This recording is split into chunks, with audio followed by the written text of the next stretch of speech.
In this update, the government's decided to retain temporary fuel price support measures for now. Finance Minister Nicola Willis says that includes the in-work tax credit, increased mileage rates for healthcare workers and eligible patients, and reimbursement for relievers.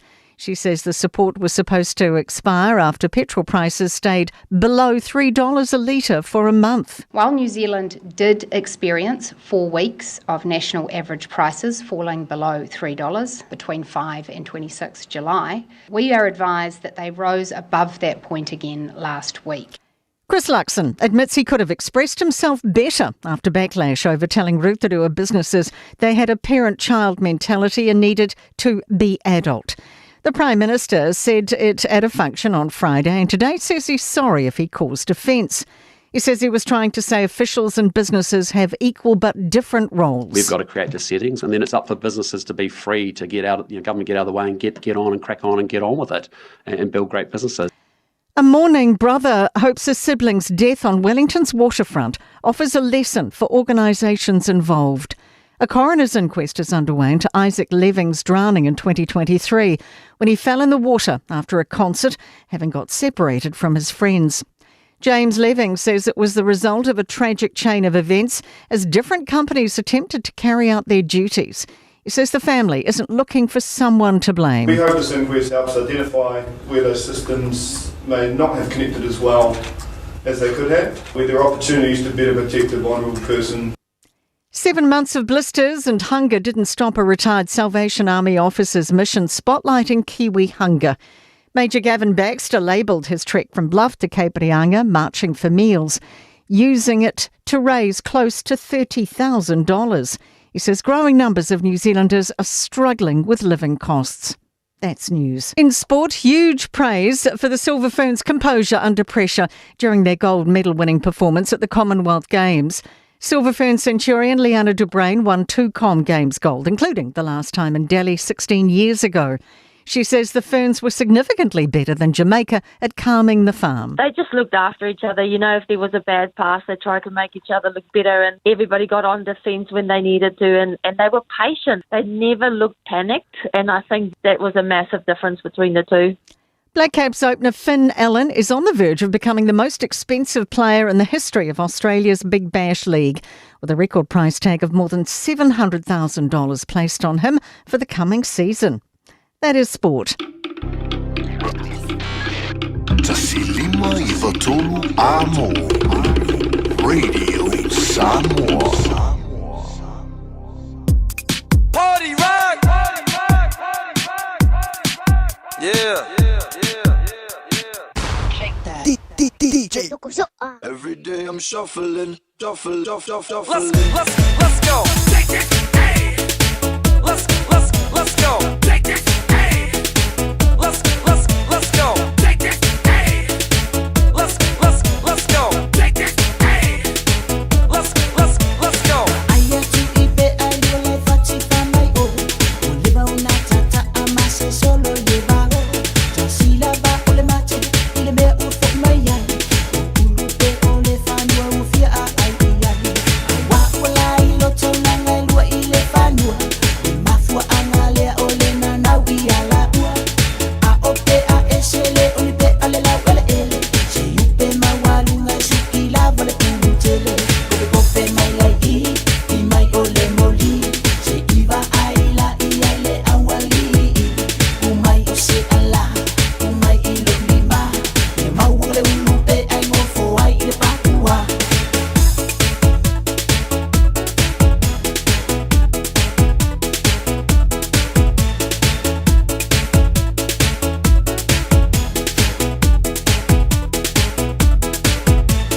DJ. Every day I'm shuffling, shuffling. Some things I see, but if I need the same, you see that.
DJ. Every day I'm shuffling, shuffling.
DJ. Every day I'm shuffling, shuffling.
shuffling. Come da tocca picchita va bene. Se tu la parla piezza americano. Quando si fa l'amore sotto la luna. Come da viene in cave I love you. Faccio lungo mai ma non so che fai mai fa male screen. Parli con mai sono molti e passa come si fa e le no tu ma le gioia in acqua poi va o ma messo le cago quelle con le gay ai che sono fu ma lo loina. Au so amore para lei due alla vale mai come cai e le vai a ma sia e ho con le fama para lei alla vale mai come cai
DJ.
shuffling, shuffling, shuffling.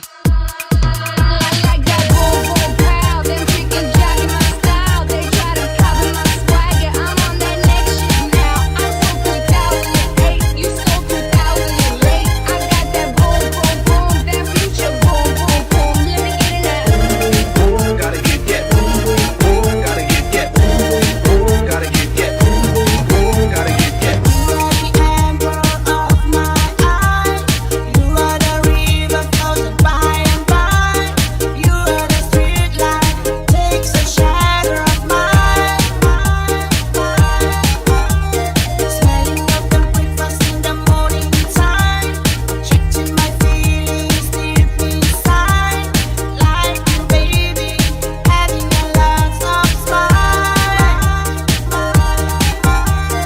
You are the only one in my life. Be with me to the end of time. Baby, it's mine.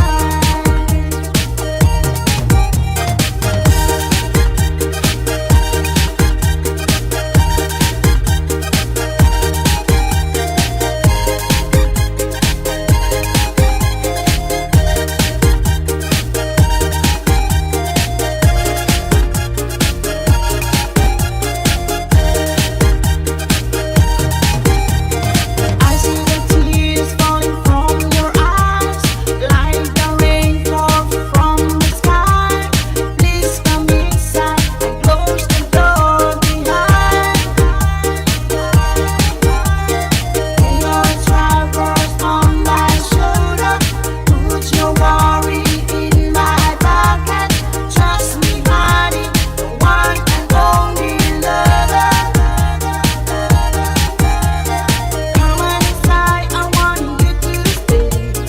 I can wipe your tears away. We'll be okay.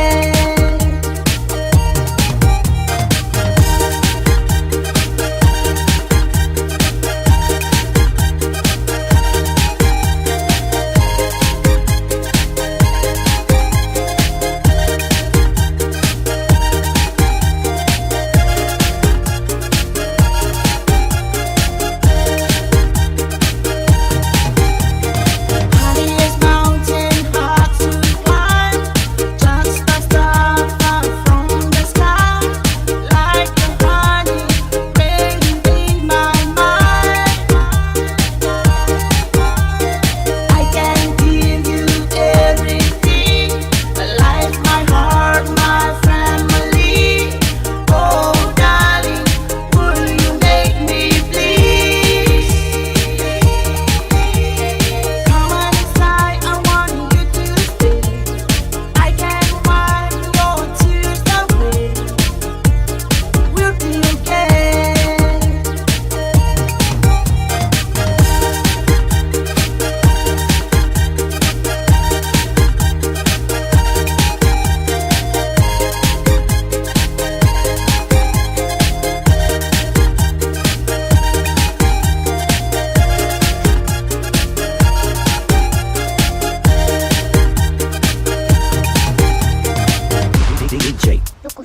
Every day I'm shuffling, shuffling, shuffling. Let's go. Take it, hey. Let's go. Take it, hey. Let's go. Take it, hey. Let's go. Take it, hey. Suma ea, pina ngalo, ia avea oimo. Ole mawai, sa imo ile po.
shuffling, shuffling, shuffling.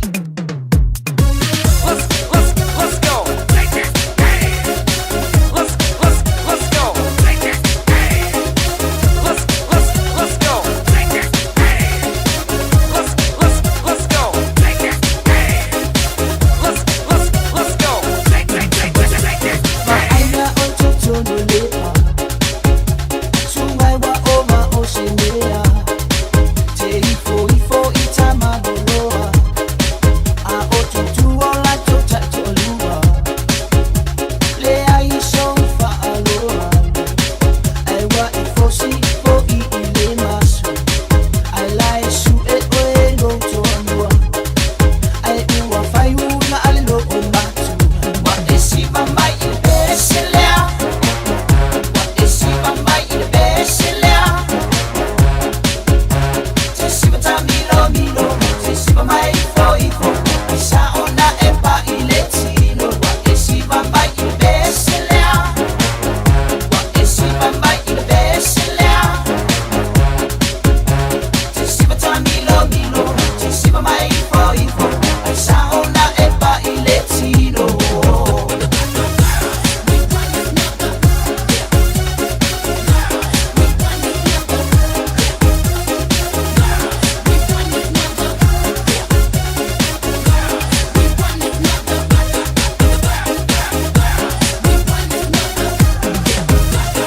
Ngalo o si au fana Ai ua malo le tupunala Ma ua melele i le o Le ai lava maso malo Ma ai i whainga la o mai o siwe E le ai lava maso pea Wa te i lava na o oe le siwa Fo i le whane whāpua i le toe a ina Wa e siwa mai i le beselea Wa e siwa mai i le beselea Te siwa ta milo Te siwa mai fo Sa ona e pa i le tino Wa e siwa mai i le beselea Wa e siwa mai i le beselea Te siwa ta milo Te siwa mai fo Sa ona e pa i le tino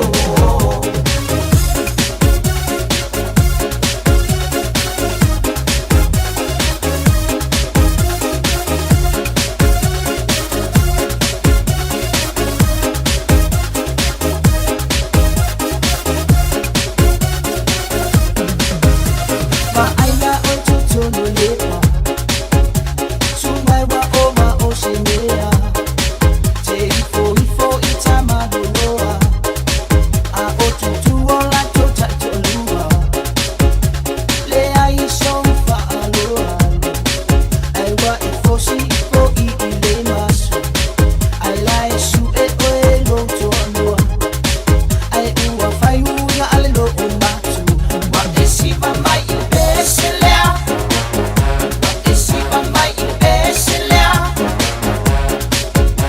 Te siwa ta milo Na alofa Samoa Wa ule nei o kāsputi alu A wale sui ale ngila ula ule ki o A eva mai ina se fulu lima iwa kolu A mo Radio Samoa Vevela a O e si la fia me e whaatino e mawhaiona e umi ai so fale motu le lumanai.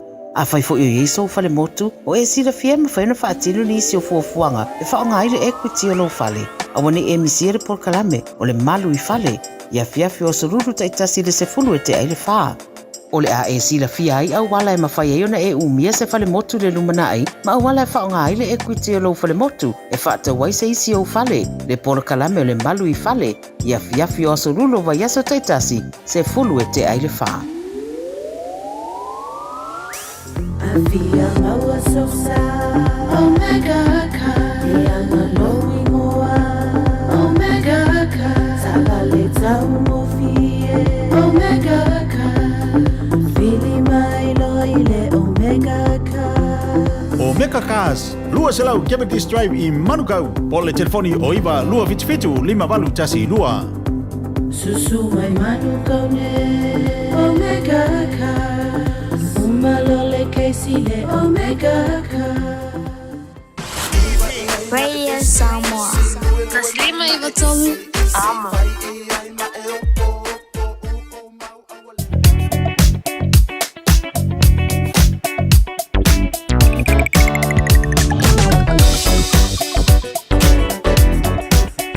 Baby tule mahi leo ua loas pulu minute o na talo le tulai fitu ile tautua pa wau le Radio Samoa lima iwa tolua mo na tolo mrian manu tatu no tu tolo pe au mga nuenga i mo tamalawa le po ua mapuatu ian manu le tunu ia lepsing ia lama le lofo le li tapo inga le atola tunu tu asina sina sta venga nungo le wala ia wala mau por klame whanga solo ole mataala tatano mataala be alert stay alert ai leanga ka kalo ka ko ia ai kuli moi no le wana se vai galai to la papa ia me ala vai masani ai no fare sa to ia ma pero upu ia ma to now see the film malo ta to no pe tu tol pe am nga luenga ia mataala i lungo le ala sa ngole muy moto ma lawa bi ia ni ma lai to la papa o ma le mu ma le traffic mai tai Now, pania ngai lungo le lau papa Consolation Drive kwa poloka yo na ngai mai lungo le lau papa sepai ngore nai Devonport Ferry la to piki o la to sa pe on to o taiao anga e to tau lang fa tau ia I au ke lani manganu nuei leu to foi mai ala fo I au la to ai ngai North Shore ia pe mani e o malaba anga e to I Base Water o mo kwa slow water traffic ngai towards Takapuna here's me right Milford Pasi mai le mauta ngā se North Shore o mkwane mua le trapi. Se vainga I Beach Haven, saulunga I Bergdale Road o mga slowa le trapi ngai mai I Pickenhead. I Onewa Road ngai lunga le alo papa, kano whai, io saunga le mulama. O se vainga le taulanga I Victoria Park ngai lunga le alo papa, io le tulanga na o iai, iau silpia umalama le ngai atu North Shore, fai mani e tau nu ulama. Ile manuia le anga leo lo tato matai. O le anga etu I Arapania anga I Hobsonville Air Base. Penua pai Air Base umuka poloka. Ia pepo te anga etu I Royal Road, Don Parks Road. E ke Maula Triangle Road anga etu lo I Lincoln Road. Ia. Ole apia o le pai maani e. Ua maa ngai ar manuru. Lau po I atu ia taringa fonga mua. Paaptai se umanu Francis Yohane. Ia ngā lua po lea so ia mana whiunga ia lea tau sa vea El Harrington koe wha lato tō lea soa tai au io e o sa ule pari ia o whai asi slow mari traffic Lincoln Road a ngā I Henderson tau lang pa tau I Henderson a ngā I lunga I Glendine Roundabout ia a ngā atu I Craig North Road ia pasi atu ia Waikomete Cemetery ia o omasi singo laso ia a ngā atu te maua loa ia Linmore Ia pule o te kanga atu I Tiverton Road, Wolverton Road, te maua ni Windsor Road, Ifo atu, Mayora Road. Ia, o malai wa lele lo te anga atu ia, ia o slow a le traffic. Ia pai pui te anga I mai I Waterview Straight anga I Point Sevalia, South Western Spring. Ia te maua lama le tau langa, ia le slow lama le traffic, pai mani. Sabai ngai Rosebank, Patiki Road, anga I Te Atatu Peninsula. Ia tu langa na o lo iai. Ia pai o te mau mai Narrabit Road, e maanga ia leo so mai Stoddard Road, o ingai Dominion Road ma Sandringham Road. Sa pio lolo ia so ia kaimi ngai, ia le nārama o Silvia, pai maani o malama o pai sisilo ma le traffic. Se vanga le taulanga I Simon Street, Kai Papas, New Market, anga et po I Remuera Road, ia pe ta ngai mai Manukau Road, ta ngai o neanga, ia le taulanga nā no iai, ta ngai et po I Mirrabang, GI, Ia ke mauloa Pilkington Road anga I pēmi oa. Ia, o longa winga o Pakuranga Highway, po Ellerslie Highway, Mount Wellington Highway. Pera mango whai o slow the traffic ngā. Ia, mapuangi ia I ngā Sibria Park, whai se kika mawhare fiafi. Ia, se umar pisi ngā ngā ngā mo so mo nawa. Ai vili whale o le whai le ki Sibria Park. O se vainga mai Greenland Roundabout a lunga le motorway a mato o mkoa slow a le traffic ia malangang whanalo pai maalia tau tai Yesu I o tau sa ia e tau nuu lama I mota malawa I le anga le leo lo tātua tua o sta venga nai lunga le awala mōra si pil malo le tātua tunu ia upor kalame whanga solo ina ua tulai mo le tātua taimi so fitu mi rute o na tāna o le tulai fitu o ne ngano le awinatu muli o tātua tala e peon paponga e le so tau tu mai au tanga mea tipi au tanga mea panga solo po leo tātou por kame pe ona masani ai ia anga atu le tala le tau a por pitu a so I for mano le tātou tunu Ia, anga tpo le ta ina le valu se I baba ai po e tato fa silsilanga I pioanga mana fanga para tonga ia kale simunu ta le valu ia tu le upenga I le loloto pasta poni pasio fonti ia pe atale tu la e manu ia tau dunga pole o tato por kame le poa se baba ai po ani se por kame mul mai ia sui tu langa se uso pe ngai fo I maptianga ia pa mai se pele nga ngore ni sau ia maave ia ono le para upa ia ne ni se o tato tina ia tana to tunga mau lo ia le oli mal fia pe ama mai so fo mo le ola mo ia fa no fa ma fa ina ia ai o mal fia ngai sa mo molino sa so tina ia me so ai nga lua lo ta lia mai ia le file mo le to por clame pe fa ma mai so ta tina ia lofa te la tu sau le ngano ma tanga la was time to e tali mai ia mo le ma fana mai le ia lofa te la tu ma mo la to fa anga po le ngale radio Samoa ia mo ma tu tanga fa mai se pe ia lo so ma fa to ia ave ia me no fa le me se ai ngana lua so leva binu te ona ta le tu live hitu ile tau tu le radio Samoa so lema iba toru amo pa tala fa tu le ngang fa lolo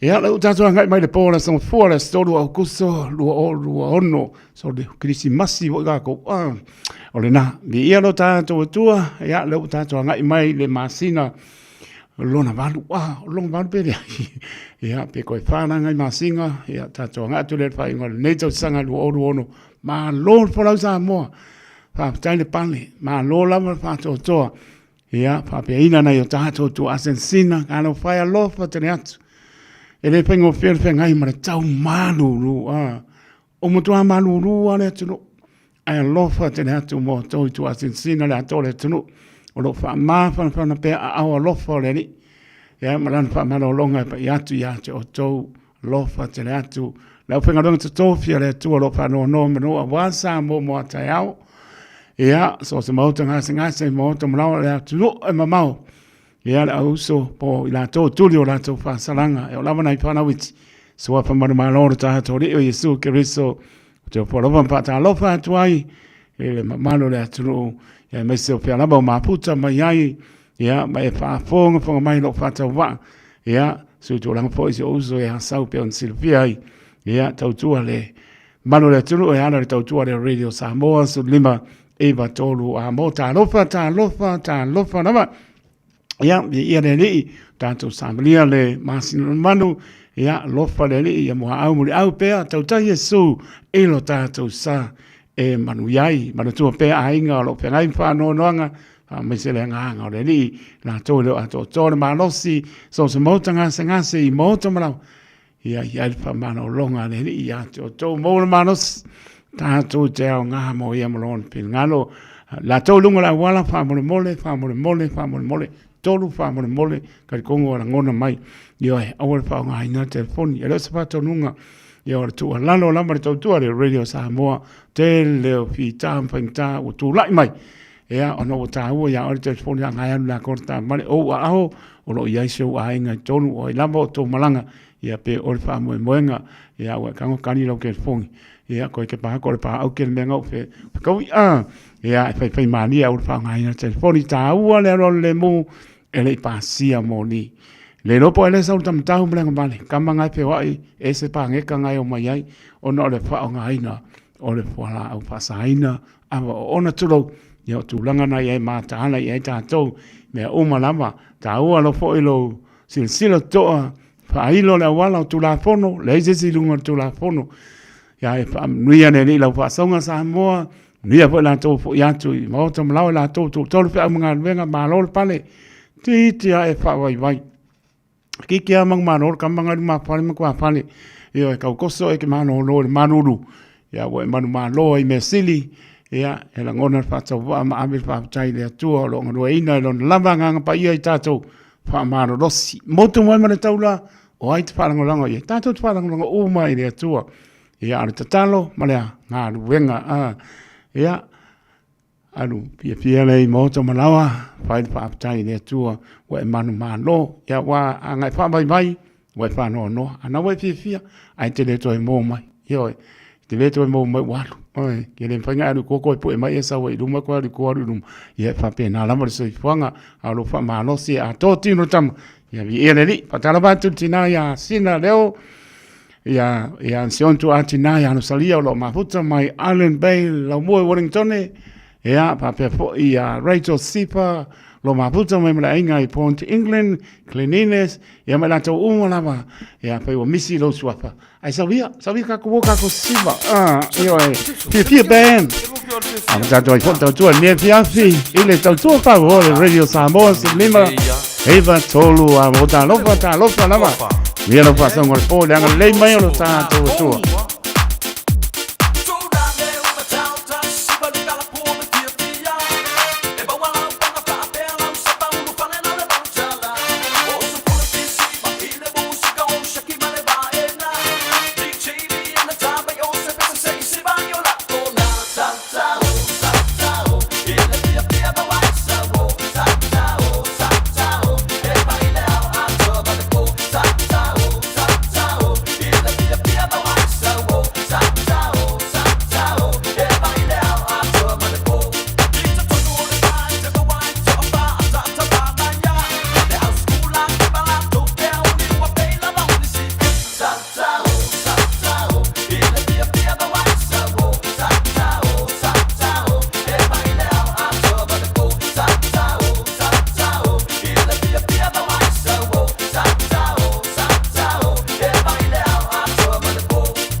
Samoa.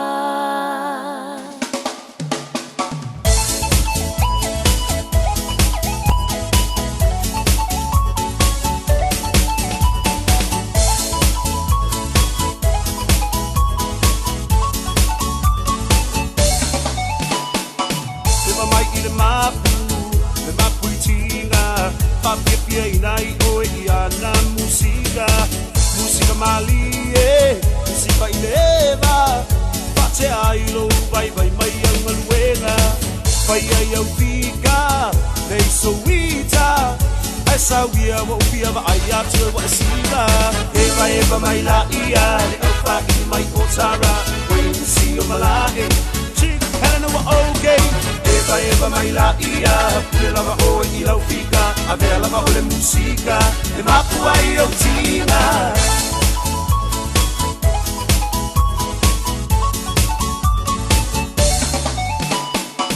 Nai au paanga Ngie vai vanga E mamori atu le nei Pisa nai o lo paanga Le ngata i au te roa Whapere lau rangi atoa Mo o ngai fia tau tua mo o e Samoa E ala i le taleli O le musika E sauia sei e whapepia mai a ita Eva mai la ia Le au whaki mai o tara Wait to see o malae Chick Helena wa okay Eva mai la ia Pule lava o e i lau fika A vea lava o le musika E mapu ai o tina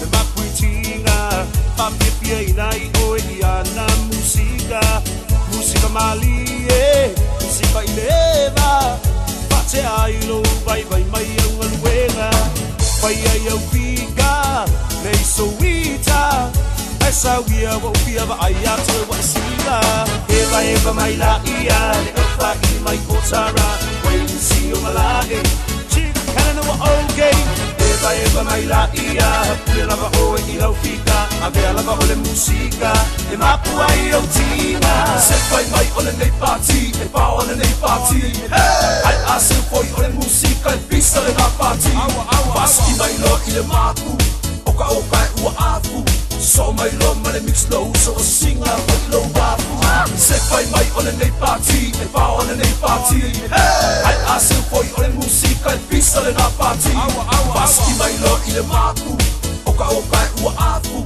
So mai lo ma le mix low So o singa o i lo wafu Eva mai la ia Le au whaki mai o tara Wait to see o malae Chick Helena wa okay Eva mai la ia Pule lava o e i lau fika A vea lava o le musika E mapu ai o tina Eva mai la ia Le au whaki mai o tara Wait to see o malae Chick Helena wa okay Eva mai la ia Pule lava o e i lau fika A vea lava o le musika E mapu ai o tina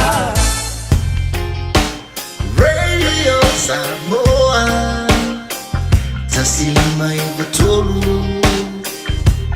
Amo Radio Samoa. Tasili mai batolu Amo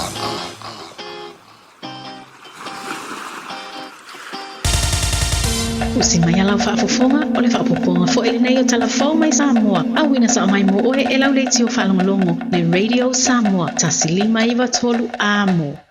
O te whatalofo no tātou o tino o nei masina fau, ma le amatanga o nei fo i vai o sa fau. Tātou wherua i a au kuso, le whaapoponga o le tautua masani mai lo tātou o tino. Walu i ele whaipule whiriwhilia o sa whatalua, le fionga i atu i a fuatongi pua le toa e ala ilana lo ia. Se vaenga o le tangita upalota ua mori a ini tua inga, o whainga whaala tua e wheso ta i tupe o le taui e se furu miliona ta la. O le vala uino o le tangi les freile ua mawai, na whaailoa i le lo ia le whaipule le tu ina atu o lea tālo sanga e tā ua o le strikeout motion, ina ia tāo fieo na whaawau se vaenga o ia mōrianga. Ma ua whaatulanga ai lea sonua o le vai o so asau, lea sus futasi o kuso, e tu ina atu ai fina unga le lo ia matali i ai le lo ia le tu o whauru ina atu le tangi tau palota. A maua se whaai unga o lea fina unga, o na fto ai lo ai leo le aso e vala wai mau o le tangi tau palota. O le tamai ta ilo ia le fionga mangere leo ne mailo, o lo fina wina le tangi, ai o tamai ta ilo ia ia miro lui, o lo tula i mo le faipule filifilia o safata lua. Walau maruia nei le tapena ai o se ilo ilonga whaaloto i fale po se review, i le tūlanga lo ta oto ai le pūlenga le laka pisa moa. Ai se e wha au tafa le tei whono ma le komiti wha afoe le pūlenga le tālonga laka pile, tuno. Walau maruia fo i le whidiwhidia le laka pia le rolangi o ni sui mo se komiti wha afoe le tū mau.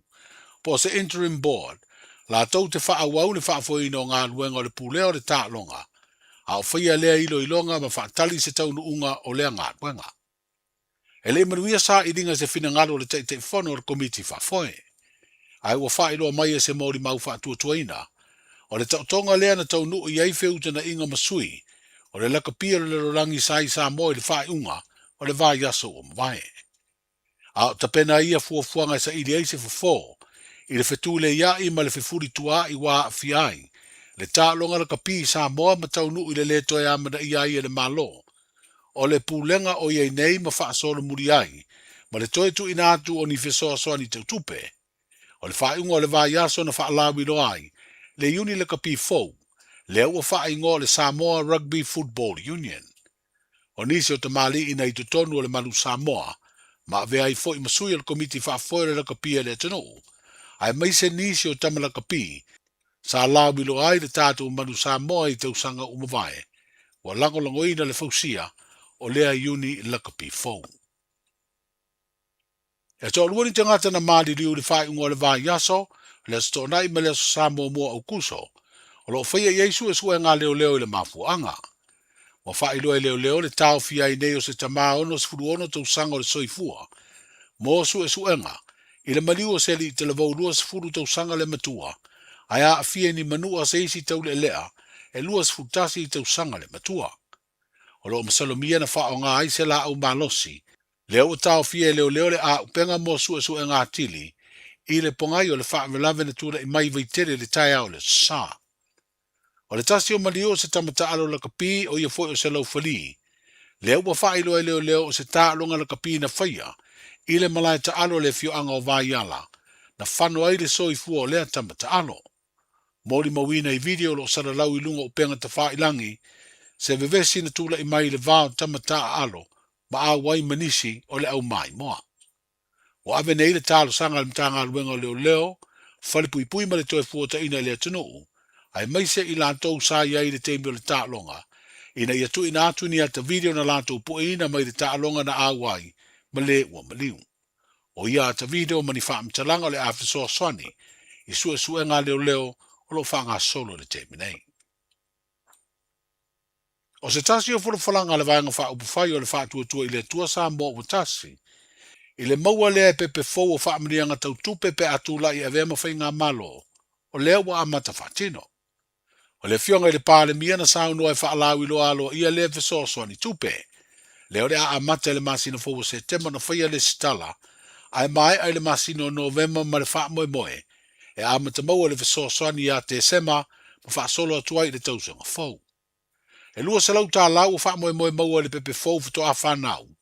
Ai se lau tā lai masina te tasi, se iau ina aulia le tolu tau sanga o le matua o le pepe. Ke le tue tau telangia nisi o ati na e le ua ngā i le tātou malo mo le wha le ino nuku ma fianga. Na ua iau tau a uma, lau i le atunu uma nisi o tātou poloketi. E a fia i le tātou poloketi miliona, o le pale nei, ma fau nei, ma tau whātulanga nei, le amata ina o le mua, o le nafo i ati na e le tunu.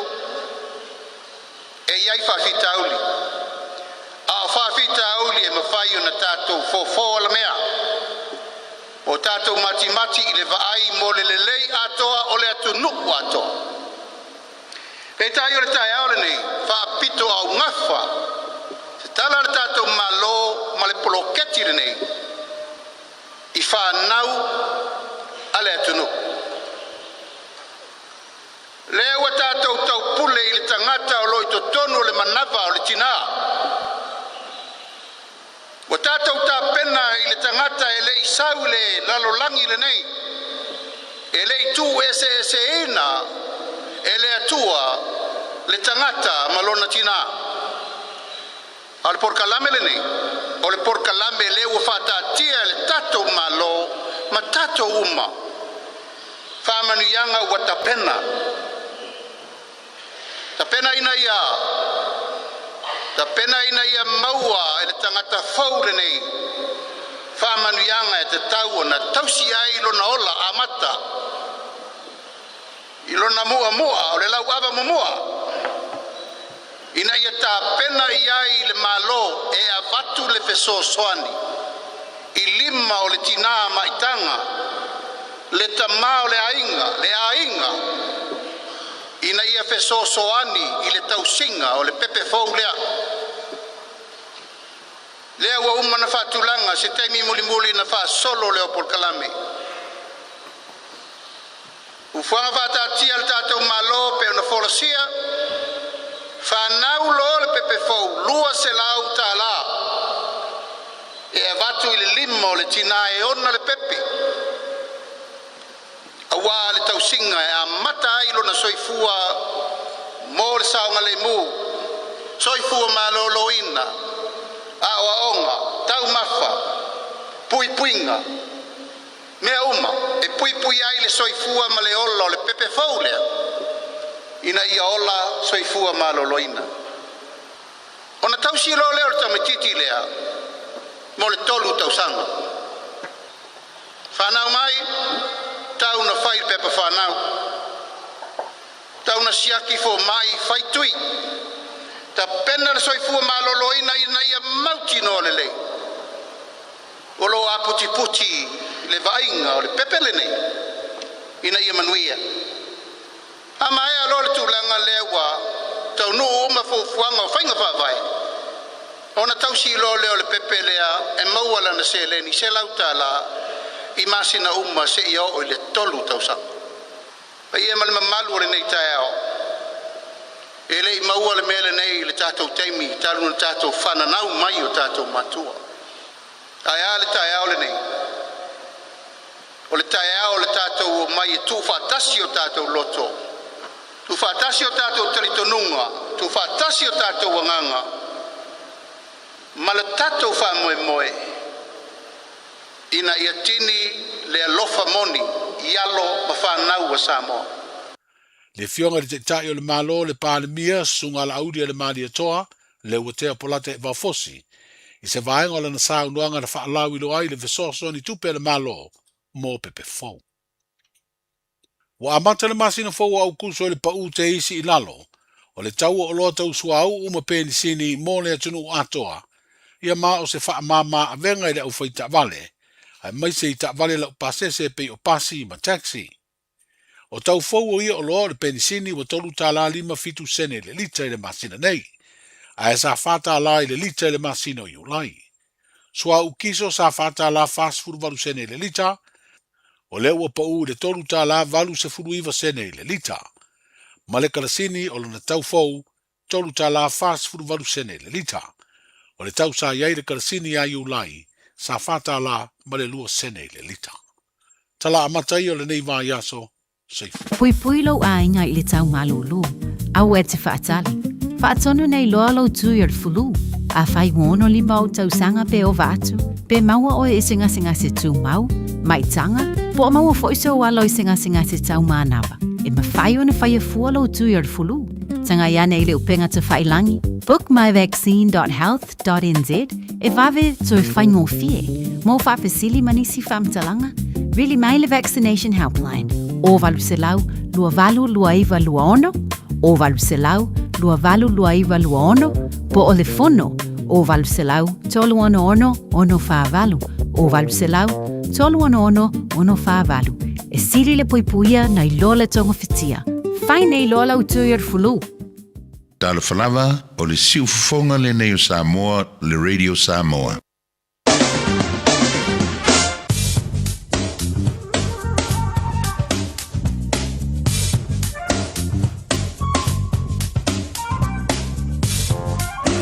Taka pangora malau le tunu o le awina atu muli o tātou tala e pēna pāponga e le so e le tautua mai au tanga vai a tipi au tanga vai a anga le mai le matai mori atu lo tau soifua, lo mātou wona le aso atai au, toi whaponga sa pauponga o tātou tala, mai si o tātou tono o Samoa.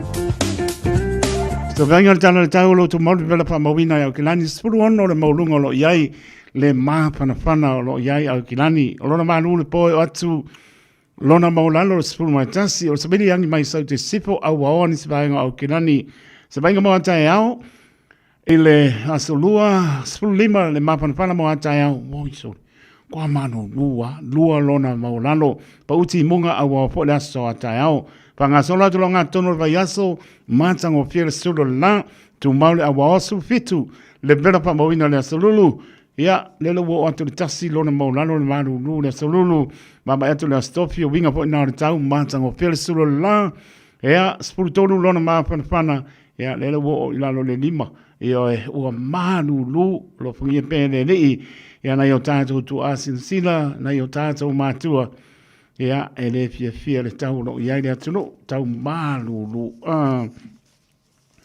Sa venga ngā tei pale mo tātou tā pena iai, ia wase i a mai moana, awa ne isi e tia le marua le tai tai au. Ma nei ana tau le sora ngā tei pale pa pena po ia tai au, so lulu a stofi o la sofaraile, pela mano fai atu ioi, awa se e tia, tā pena me we silfia, amele o whaola, te poni whea veai.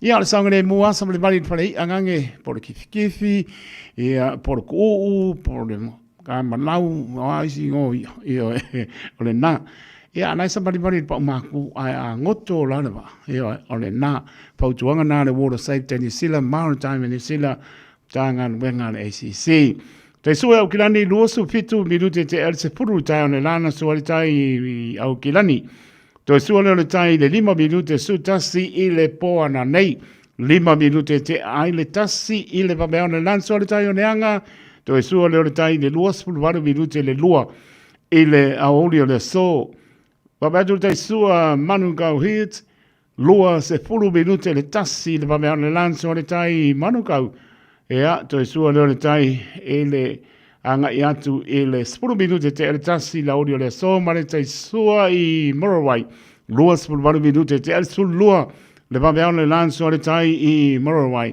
to sua le tai le 5 minute le tasi i le audio le so patalo si o tato tuno i Samoa te tono le lai pa fonga i le tautua le tasi ono tesi mare tasi pa mo i opo ropa patalo patu i au toronei le tautua le radio Samoa te tonu ia lo lang sia pe tātou le anga le lei mai o le tātou mtai ano lo pātou mātou ia o lo au mau i atu no e mau bāna maraia ia e whenua i tau sanga le anga le lei o le matai o le tau si o tātou tunu mātango whe solo la mānu le fiafi ia e mānu le fiafi alo awani si maengo le tunu luas pruiva le mbena pamone mai si o tātou tunu manatua le tatalo ia malona mānu le fiafi e luas lima mana tua le tano si o tātou tunu, pele i o tō pinangano, mō tātou loto. O se vainga i apno pa antoi o mai awa pani mātango whira tau, i o lo awa fo i nisi vainga e o mai i Sibadau, awa pani mātango whira saurunga le lau papa o mako ama mawha le traffic i le piafi, pai mānie, e o umalama i mōta malawa, ia te vai ngore nau ai kanto Rotorua, Taupo, Taranaki, Manotu, mātango whira tau oro iai. Se vai ngore nau pe plenty, King Country, Kisport Mox pe la mua Wellington e mātango whira. Le susulu le lai a waonis vaenga o le lau mua. Se vai ngore nau wa Rapa Palms, and the North Navy, am hastings tau langa manisi vaenga o nutu tua oise ia pa ia lava. Klais tete mona no tu tua oi. Ia Crusader ele ole unga ne la langi. Pe ango fa ku ka kango mo muli ko ki makale o penga waska o mo mo pa penga lava o la to nei a ta to ta ao. Se venga na tala tau venga so ta to no i Samoa. Ia e mana tu ai la tala e meso nisi vai no tu tua oi. Pa nga solo ia por klame ia ta to sa. Lia po le nei masina. Ia au lofa lo tātua tua. Spurono minuto o te ele tu la fitu sa mora tu peli. Se mai lo va ponga le tātou, pana ngaraupu.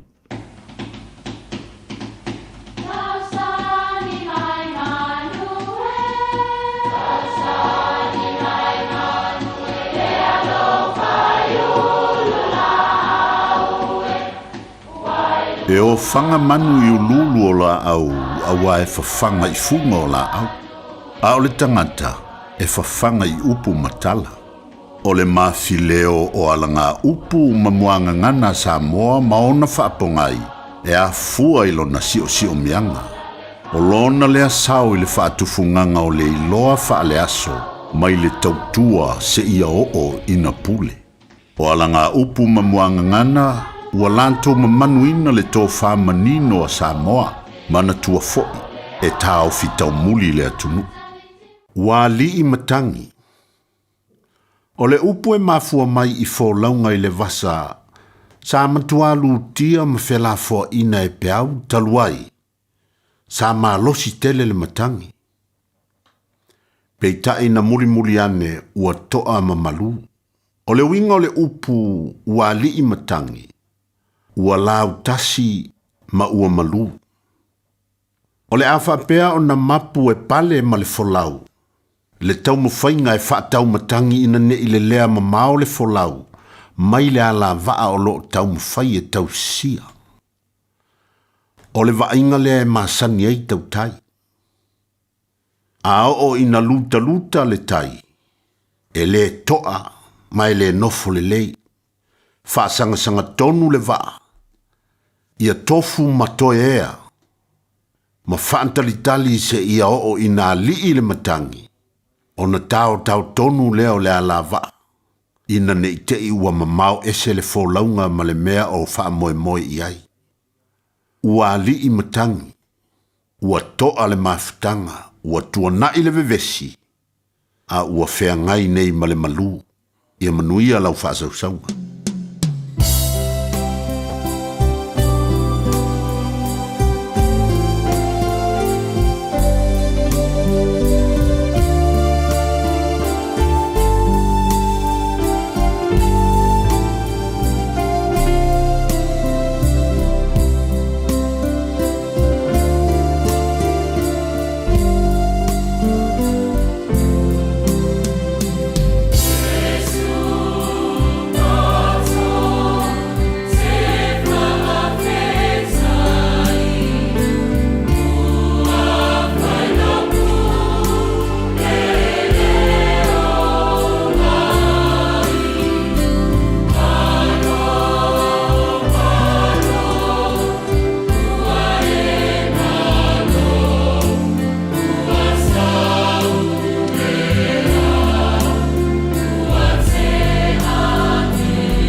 Yesu mātou te whaapetai.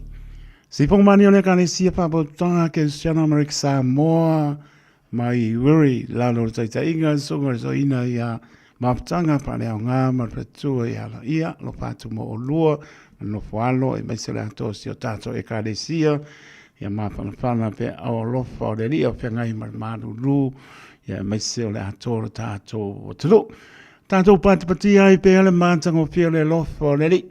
E o lamana pe ngai marmanu lu ale alofa o le atua e le siningia lona manatu mai i aso uma.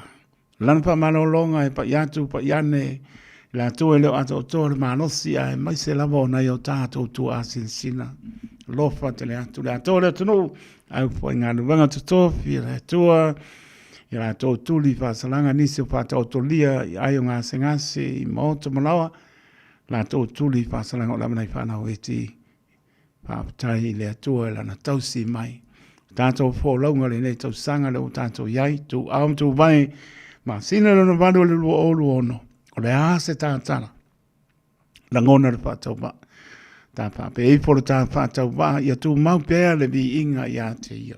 Nei māsa uma e le au. Noa, lua sul 5 minute te aile tu lai fitu, ile tautua le Radio Samoa sul 5 Eva tolu a mo manato maro de lau tapo inga Samoa ua mampu atu i maotam lau lap singo le ne yaso whialama sa talo lo iai le ulu fafo mane ulu fale ya pe lamo le vi inga le tato si iai le whaapatai le whaamanu ma le whaapatai ilo na anga le lei tausi mai po ele ne yaso nuia lama le tato fo launga ya o lama na iai yalom whanau nuia fo ia a onga sa iai fo ne yaso Toi pata lopa toi le nganga pa aloalo le tautua de Radio Samoa su 5 e matolu a mota lopa ta lopa lama pata lopa tu ia papowina tanielu na inga mai otara pe po ia Teresa Enes on tu atinaya salia mai la moi Wellington tinaya ta ele tole pa yeli ipele mai inga ta lopa ia lopa tu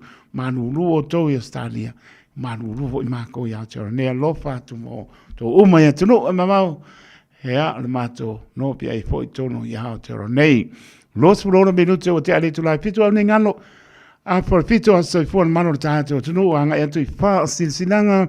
Pio anga mana whanga wha tonga e karisia manu ta ne walu. Tu tu leo penga loto pasta, poni fonti. E anga e tuole o tātou porkam se i pa. E po i se taimi o lea fiafi. E a ona whapena po i lea ona tātou tau maa vai.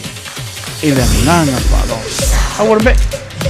Ahora me, para acá como ya, vaya su mano, es mano, para ahora por él. No iba tú, amo. Everybody sing yeah, everybody sing yeah, everybody sing yeah, everybody sing yeah, everybody sing yeah, everybody sing yeah, everybody sing yeah, everybody sing yeah. Say I wanna make, I know my favalen. Let me go on my música, my camera. Vai falar my música o café. Ela mai ai so matinela o ori. Say I wanna make, I know my favalen. Let me go on my música, my camera. Vai falar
la fonga ka mano lo e makwai sa nge ya mai lau karangoa Rui man she waka waka waka waka hey she waka waka waka waka hey she waka waka waka waka hey she waka waka waka waka Rui man she waka waka waka waka hey she waka waka waka waka hey she waka waka waka waka hey she waka waka waka waka she alwe me fa pali le uko on my música ngamaki vai fai la muma yo música o café ela mai ai so matinela o ori se alwe me fa pali le uko on my música ngamaki vai fai la muma yo música o café ela mai ai so matinela o ori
na o le Radio Samoa se furulima iwa toru a mo e tautuaina o e ilaungangana fitu aso le vai aso.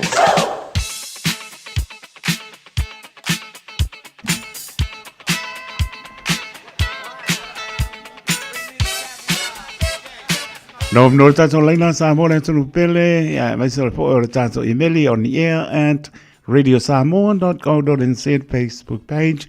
Ia malunga le YouTube channel mo le no fa manatua a mai foi ia fa malunga tene sa me ano panga pese ai pirifili taitu ia fa mani ai lo pingalo ia pe ngai foi mal fa mi lo was so i po am no tato leina.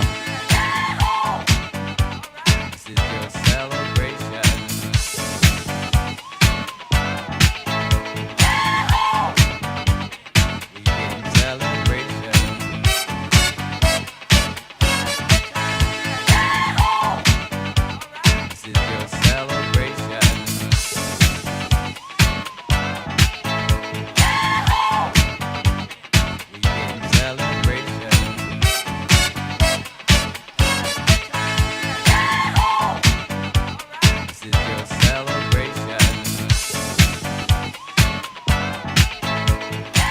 Na no tato leina.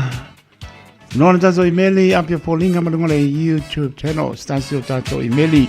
Pamdianga mana paanga mo le apine a Just Mine siname. Pai upilo ia mai mangele au kinani. Pamri atu le atua ila atuanga lo supa tau sanga le pele. Teine le nei, whaakutai le atua, ora o lana pa manolonga, malana tau singa ia te oe. Bi ia le alii, ona oe le pele, lo whangia le atua, lo wola tuputupua e, ma ia whaonga ina pēr lo wola, mo lona pinangalo msona bi inga. Manuia lama le penga iai ma o onga, e ampatu mawina pēr lo teine lei, ia maustai ma tua a inga, ea male nganga le alofa iso se tangata alofa anga mo oe le uma mai lo nana ea malo papa i Samoa mo ainga uma lama ia papa ainga uma i Australia manu sila nei ai sila ia alofa anga mai o matua ia pa moe masa mabani ea mana i o tua ngane ia Chotaya ma Jeremiah ea manuia tele lo waso whanau mai a bani. Mole mano sa no mai talo pa. Oi kalo fai.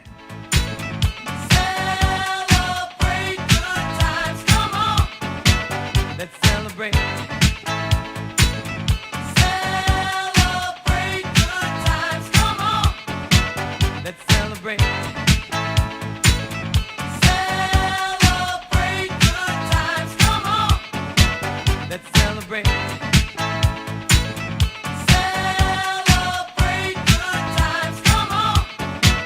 Let's celebrate.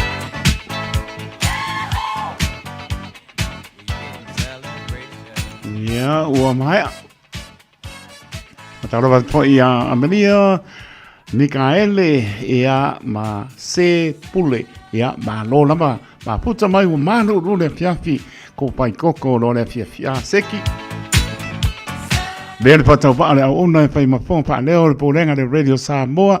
Ia ma tot family ato asa for mano ta to no o itama tina o so ma to fa fine se o lava nai fana witi o to uman family ato asa for le so ia ngale leilo ta to tua ia ma to fa popo nisi tau sanga stele so I for mo lai ta to mana to pe ia be pe ta to e faia lona pinangalo Manuia tele to asa for happy birthday to you si fong mani le ever been Wale ai sa mea alofa ai le umane alofa.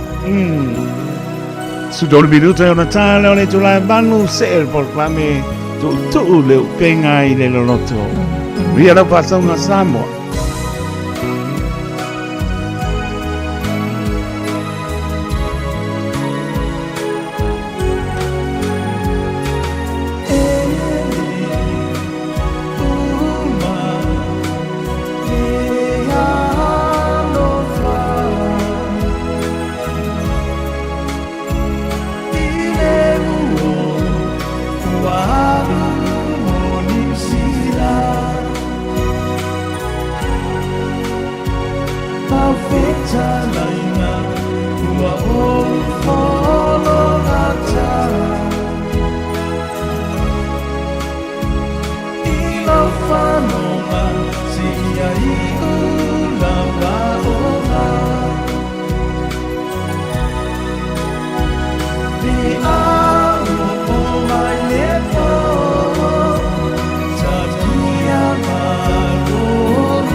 Tafia Maroro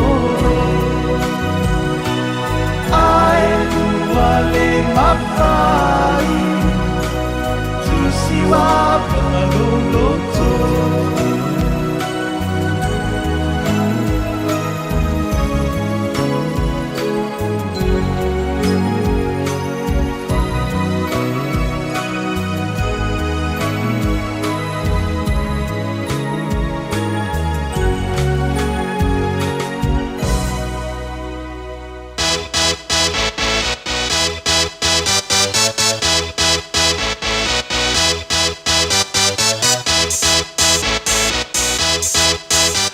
Suwal miru te ona tāna ni tulai malu nisi o tātou Pāse silanga I whio anga mana panga pa tonga I kare si maro si mai alau pa ponga Samoa. O ni ngaro sau lo minga o le tusi o le songa. Pāse si ai mana lo minga o le bao pilipili. Ma wai pa le penga o Samoa I sipo. Tutuila maro o nisi o tana tuu o Samoa. O ala ngā upu o le mtapa I oia le matai. Painga o pāna mlame pe o pai po I ponga maliu. O le osi o singa o ainga silpa inga o paolo si I pa lolo.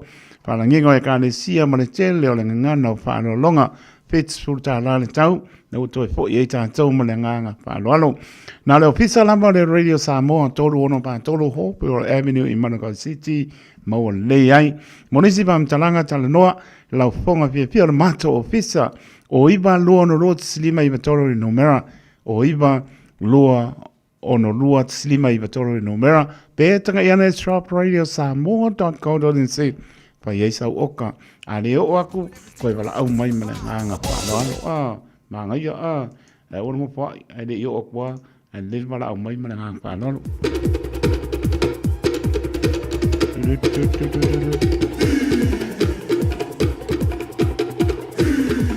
Team No Excuse Sumba ua sau lama le manulu I oe anti dialo ma lili pe no fo e le pale su mai wa sang fo uma pa yai la Sumba ia ma le Team No Excuse ma wai ia le paafu ia le ata ia ma le mama o le tino o sang fo is tamaki whole community whole lua fa is tamaki road I o tara Hono a Poleono le piafi pa pe le stofi te poke ho o tara le a Poleono le aise tongi na le anga I mai lava I alu lo mal pa marstino tato fe lo yai pa mole o le maptanga sa punawa I au kila nei o te mua I ofo alofa ma fatalo fatu I le pa ia maulunga wa le mamalu tauwee le tātou nuu I le sunga I le pātama o le tātou mātanga sunga I le toa ina ia I o spatu pātea ma le paritua ta mali I pai launga sa wao ia ma tamaitai o alo ma whanau e tainale ni o tātou paolo ea ma ni ngapa tātou te malu ai ma loro saifua Maria ma le langi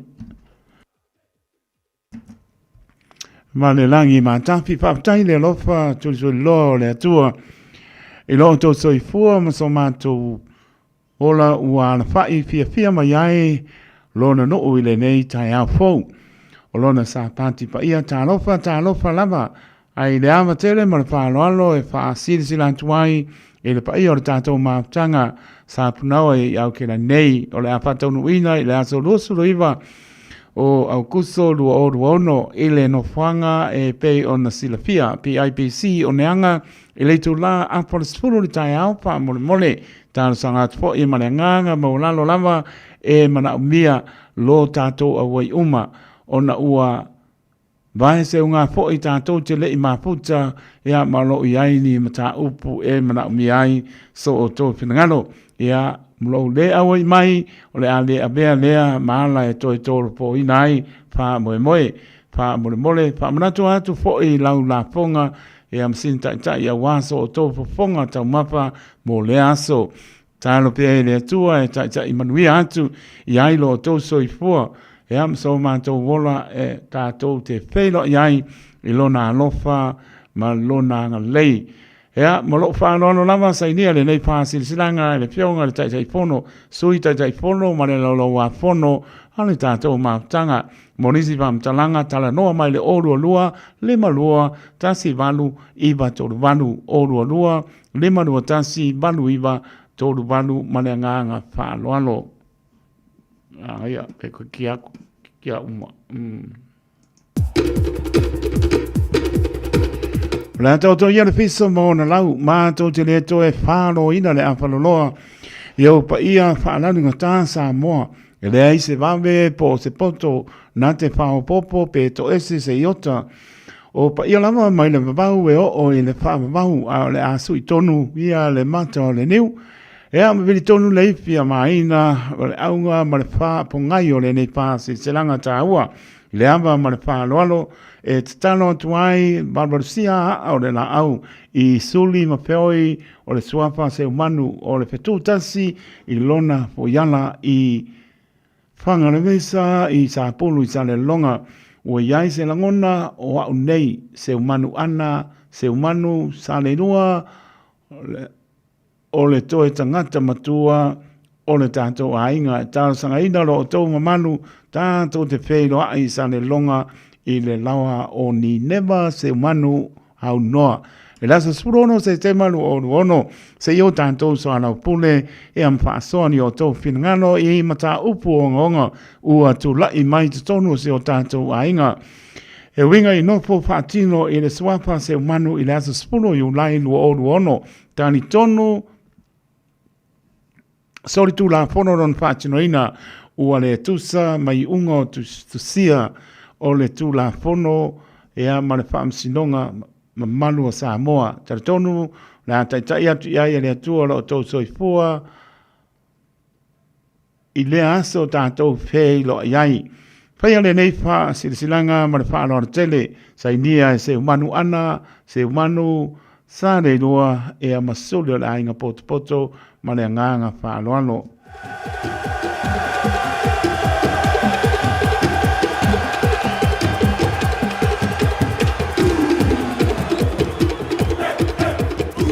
O le hisi whaasilanga o le ainga sa se manu i le aba ma le whaaloalo ua talo tuai se pelo inga o le tātou ainga e fia patanu ina i le masinga o se tema surono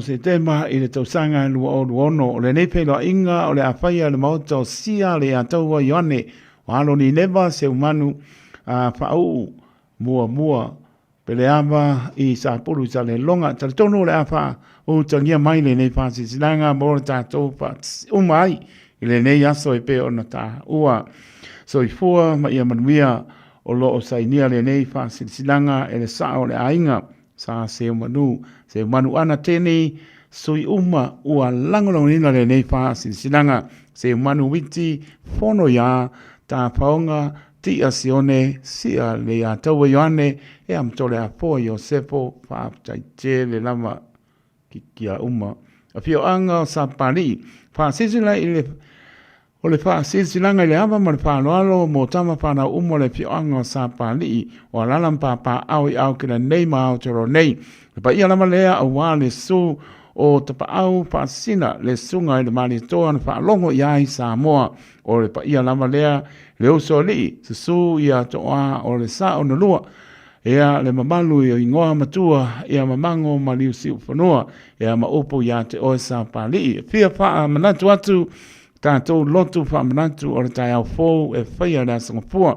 Lo sul wha au kuso lu o ono i le manu manu le kanesia i manu kau PIPC i le malaya whatunga titi Balspuru Wiley Road i Papatotoe.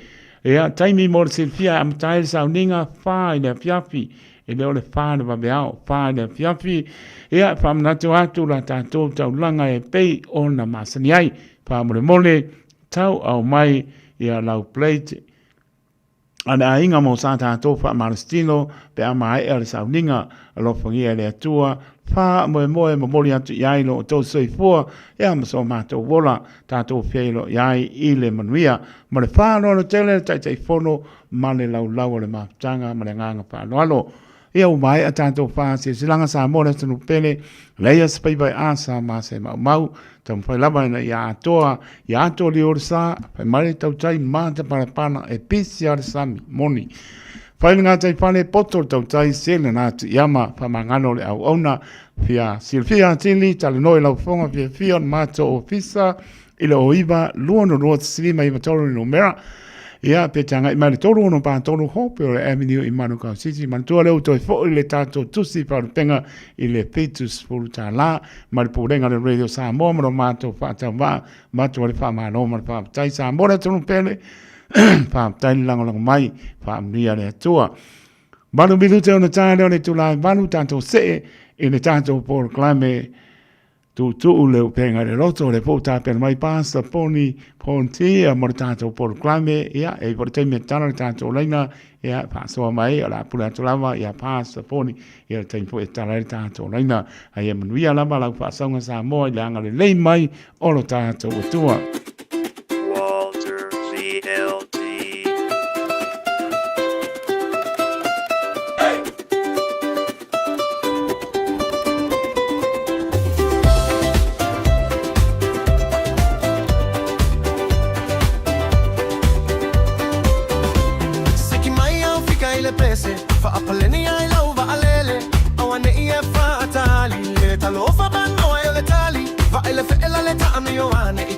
Io se farà la velave e va mai io e alle popole se tu malo alle fe e amole lue io se mo se ova se lue tu è lue lo ile fe tu è lue ma e tene mai ile pese tu è lue alle via da ole fe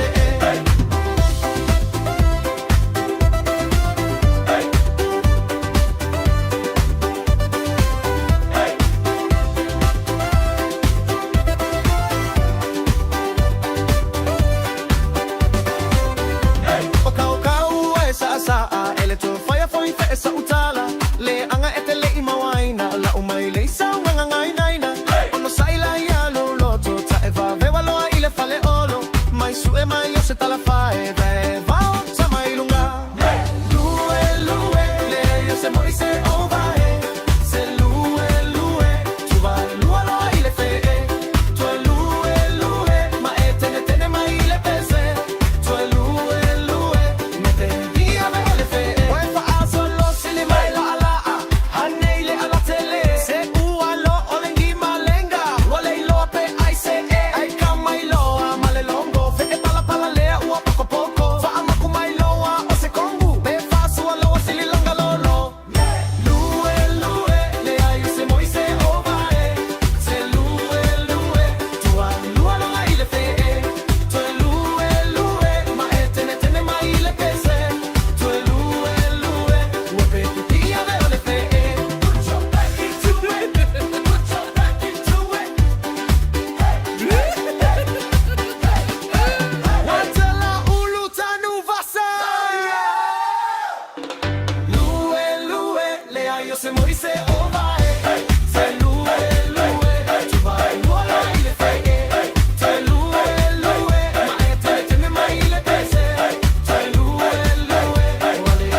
so far I'm magnifique. And now it's out, fast and furious. Soon a girl, so please go slow. Hey girl, take it easy, slow down. So far I'm magnifique. And now it's out, fast and furious. Soon a girl, say please go slow. Soon a please go slow, yes, slow, slow, slow. Soon a please, fui moli, mas go slow. Ikaw, pinukoy pampano, pupuli bay may kewa. Sulangin niya, may moli at walian.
Musika ay se siba lo usista se awale pai meika kumai lunga ay pai lo siba papakui mele musika ay se siba mai lo sista se awale pai meika kumai lunga ay pai lo siba lue lue lue lo sista lue lue fai o vita lue lue lue lo sista lue lue fai o vita.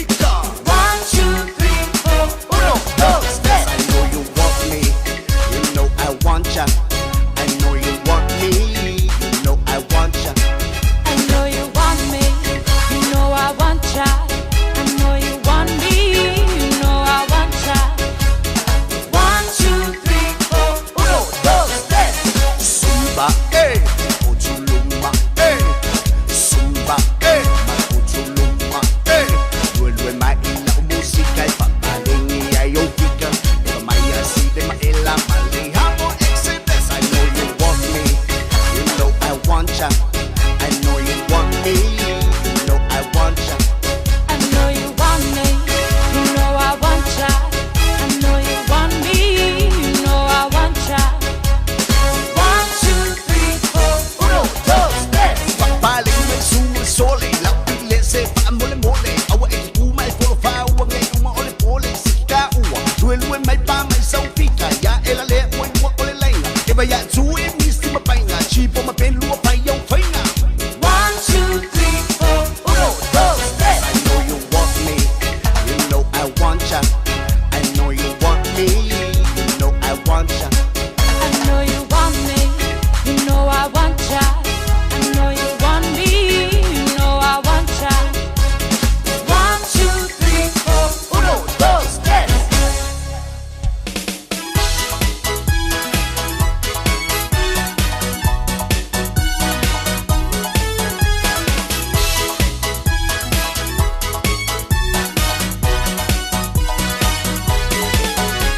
Therefore you won't fight for a long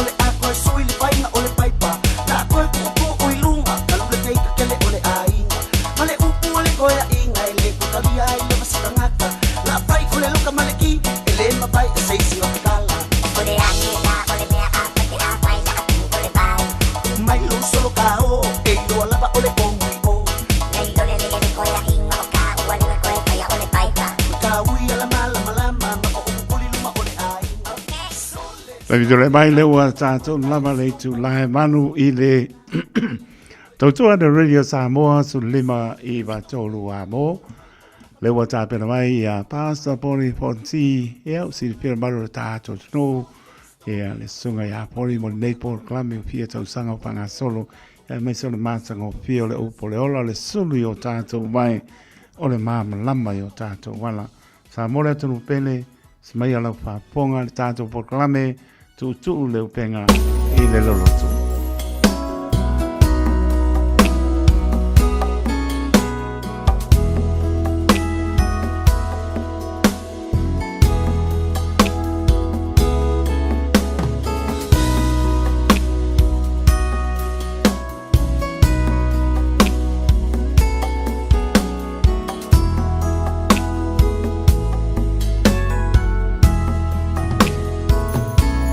When you touched me, Lord, you lifted me up from valleys,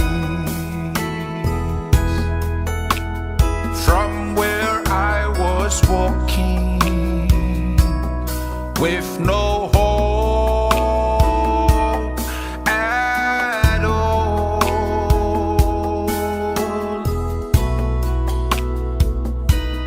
When you touch me, Lord, you healed my soul from sin.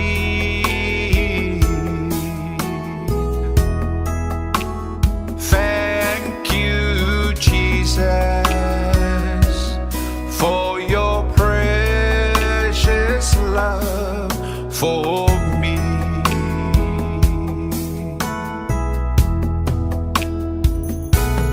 When you touched me, Lord, you lifted me up from valleys,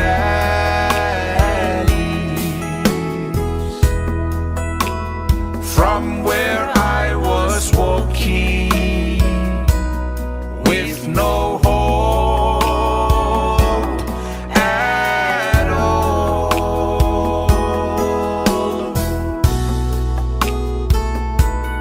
When you touch me, Lord, you healed my soul from sin.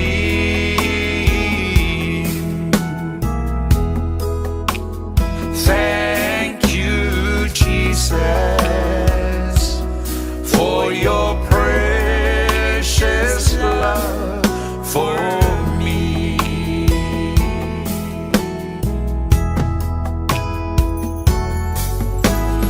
Touch me again, oh Lord, touch me. I am a sinner, more of you. Touch me, Lord, I may be blessed, anointed and clean. Mātou whaafitai atu lo mātou tua. Moni lava upo le nei pese, pia e pai mai ai mātou. Ona mātou atu o toa ai lea. Ai pai mai o mātou o langa, ona mātou manuia lea, ai pai mai fo'i o mātou mai. Ona mātou malo lo ai lea. Whaafitai tele nei e fiafi le tua wa o e te itai mai I mātou. O lou lava a ao malosi. O lou alofa ma lou ang le lei. Na e te itai mai lo mātou olo mai lava le tai ao si o mai fo nei e fiafi. Malu malipongi sa. O mauatul malam lama sa i lau whanau I whiau mga luenga. Mauli mawina I au lava ngā luenga mamana le tua lau matautia. Le o mātou o lia mai ni e fiafi o le mātou por klame whātūlangaina. Le tua a fio mai ma whaau I me uma le a mātou whaia. Tala lau upo ma o mātou tala noa le nei pō. Whasoa I lau fionga whaawina le tua. Au mai ei se whaamnianga whaalenganga mo I mātou. Mātou te whaongaina, mātou te ola, mātou te manu I ai. Au ala upo le ola. O le mana I ola e whapenao na mānawa mai lava e lau fonga. Ai mātou te whaalongolongo matalia I le loto mawalalo. Mātou atu ia tu ele ni fiafi le tua si e whaau ule mātou whalong. Whaau fo ile au nai whatau wa. A mai alanga luenga e tu mau tu pe ia te oile vi inga o le whaamanu ma le whaanitanga. O mai le whatau wa ia te au.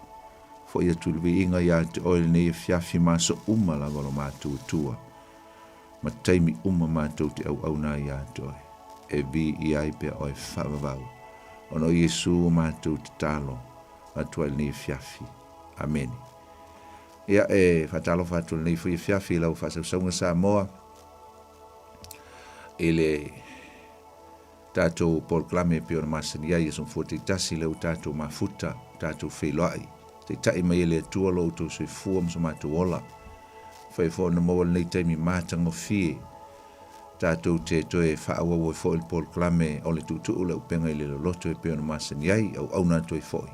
Ala auto auna nei poni fonti tatou te mafuta e le nei fiafi ala le faaunga ma le fatasi mai o le ngango le tua e so sani le tatou falonglongo ile na upu fatalo fatu ile ia la silasi o si o tatou tunu bele Samoa ia mai lava fo i ona maunga maululunga si o ona maunga iti fatalo fatu ma le ngang faaloalo talo fa ia auna ia le tua mauto msiofo so stovini nisi o mafuta ma le fiafi lau whainga luenga au te whatalofa ia te utol nei po a lo le ngā lulue ma lo le o staulanga i le aso nafi mele aso nai ia ua mai a fo ile ia whainga tapo inga e ka le sia i pion tātou alo ti ai le folfola ina o lana upu ma lo le folfola whaamanu ia tu le tua ia te utol e tu sai ma le ngā luenga o lo tātou whaia pea i le aso ma le aso i le tua whatalofa e tupu mai o le tunu me se foi nai o tatu tamama tina ma tutua o lo fapena ia ona tu i mai le mulipanga i le tatalo ia ma le tapo ia o faiva a tamawhana o Samoa i le aso ma le aso haftai tatalo haftai tapuai la au tu tatalo lava ia o manu iai o matu faiva le ngata o le au staulanga ia a o tamawhana o si o tatu tunu o lo nganu lue i le aso i tiu te mawhaiva ata alofa atu foi e a inisi o le mamalu le tunu o lo fata o tolia i tonu mo te ngase alofa atu le tua ma pa i atu lana whamalo longa i atu tau e le whangaruina na iuso mtu whawhine o lo i tonu o whalepui o lo tuli o latu whasalanga whale malo alofa le tua ma visoso ni atu i atu tau a o iai i no whanga saisitia e fatalo fatu i le mamalu le tunu o lo fa penao na sengai matiute mfaiba fo le fiafi ia ia inicio lo fa fonga mai ma ngalu mai fo ilungo le tele fatalo fa ya tu tonu fo finga luenga ia nisi fo i o lo ngalu mai tonu ma o malawa fatalo fatu mlengang fa lolo ele ne fiafi le ngata fo ile fatalofa faptoa ile mamalu le tunu o lo fa penao no nofo solo ile nei foi le lulangi ele ke lope lo tatu no nofo ma mo wai ia o tatu o mai lava mo tatu ainga awa lava le sailinga o manuia o na ia tatu ainga profesia tunu o lo e mafuta mai le po fatalofa atu ia te o le swafa o Yesu tatu li mo le tatu fa ola e fatalofa inisio le mamalu le tunu o lo fa penao foi ona to ai tunu mai tonu au kila nei ia ona o maftanga o asisinga le ngata foi leo fa le level nei soi fuanga ata lo fa tu ia tu tol tatu por clamel nei ma lo le non sai ma lo foi le malang manuia e inisi wa fa penaun sa uni to itali watu i atunu o lo no foi fa manuia le tua e tu sam fu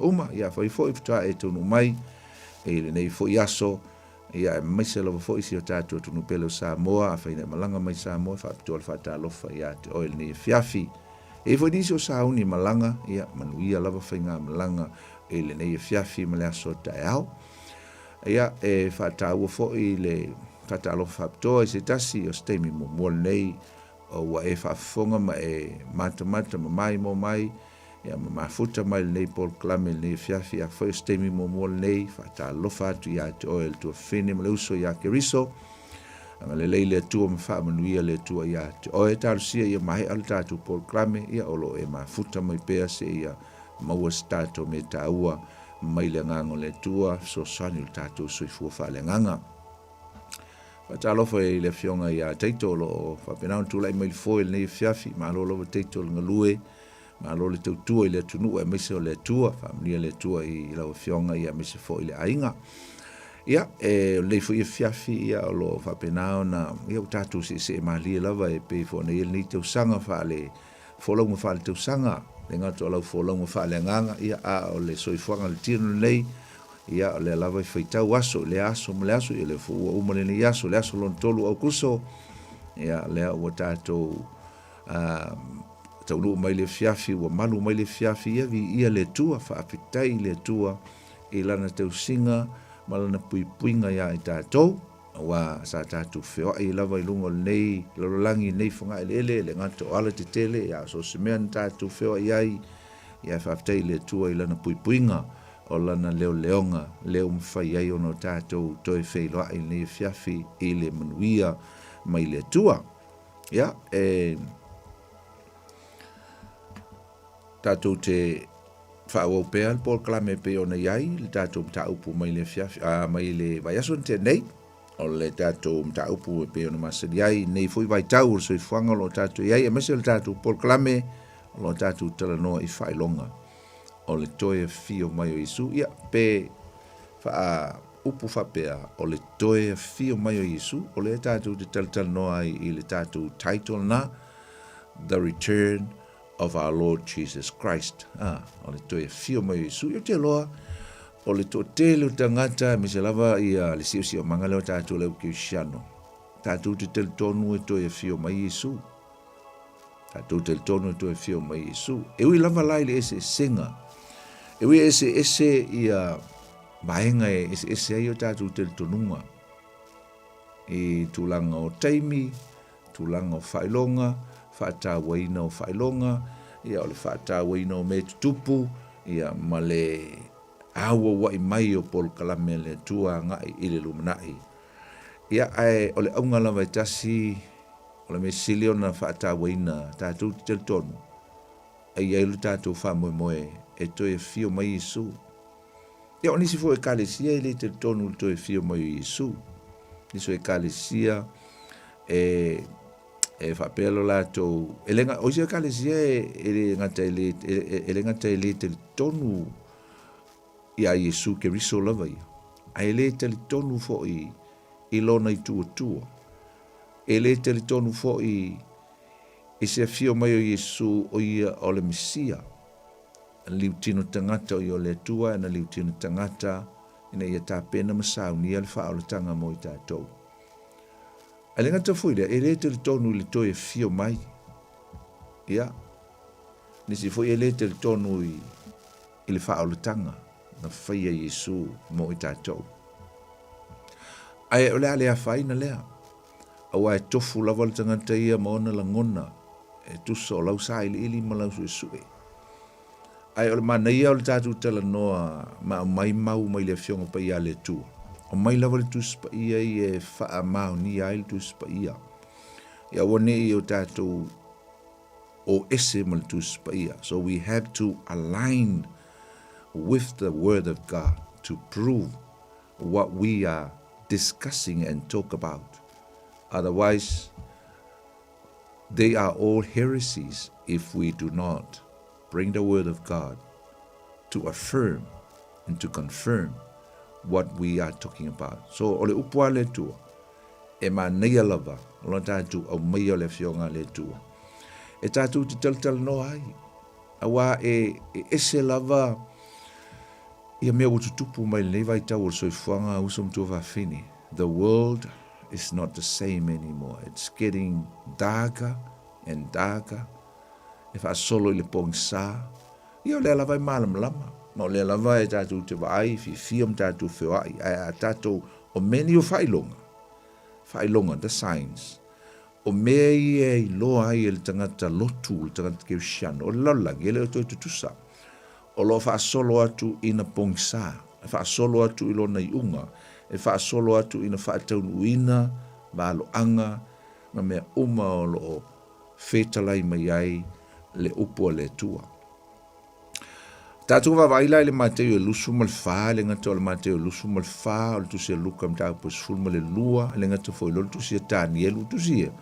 E ngata foi le o whaalinga, le whaalinga, tusi whaalinga. O tusi nei, ma le tele foi nisi tusi, o lo au mai ai, o lo whapena o na au mai ai le tele o meni e ta o whailonga. A tātou wawai foi lai ni whailonga. Tasis whailonga o te rola, tātou o iai o lo au mai le tusi e tāni e lu mta po sful ma le lua. Lo mai elisi fai longa sili o nā ali i le taimi le nei. Ala tātou o iai tārusia i o iai i al tātou whaasolonga i le nei e fiafi. Sa tātou tala noa i le telo vai asonte nei le tāu o meni o fai longa. Why signs? And why do we have to consider signs? Ai sea lein tātou, te taun tātou vava ai, mau tātou tupu se manatu i le whaatau aina o meni o whailonga o lo whameltu spaia. O le memo mui tātou lo, langa o leo vai e tātou mata. A o le whai tātou te whaitau atu le upo le tua, o le ai, o le whaula ai, o le tele ai, o le whaasol solo ai. A lela nau tā ua i le, ai aso un tua atu, te whamanatu fo le vaso lenteni, o te manao foi, e te whamanatu le whiawhine le tā ua meni o whailonga pe a tātou vavai ai, o whailonga. E au mai ai tātou le me ta o le whataua o le tāpenanga, tāpenpena, o taun tāpenpena. Because when we see the signs, there is a significance that speaks loud from the signs. E ei meo lo tau tala me ei whailonga ai tātou. O whailonga ele un whailonga le tangata, o whailonga le atua. O whailonga Yesu wa mai e tau mai ai tātou. Tuso le fisile lo apostolo le si o tātou whaitau ina steni. E o mai a whea nei mea, mea tau tala Yesu e winga e le malu, e winga i le unga. E mai leo lau apostolo le tau punga lusu malwha. E o mai a whea nei mea. O a mea, wha mai leo le fisiri lauli. O whailonga o lo toe wha fio mai, ma le ngā taanga o le lalulangi. O mea langi o whailonga. O toe wha manatu atu atu, el tā ua tele o whailonga ia lau whaitawina. E tau mea i tātou. Kirisiano o taun tātou tāpena pena. E leo se tāpena pena moe.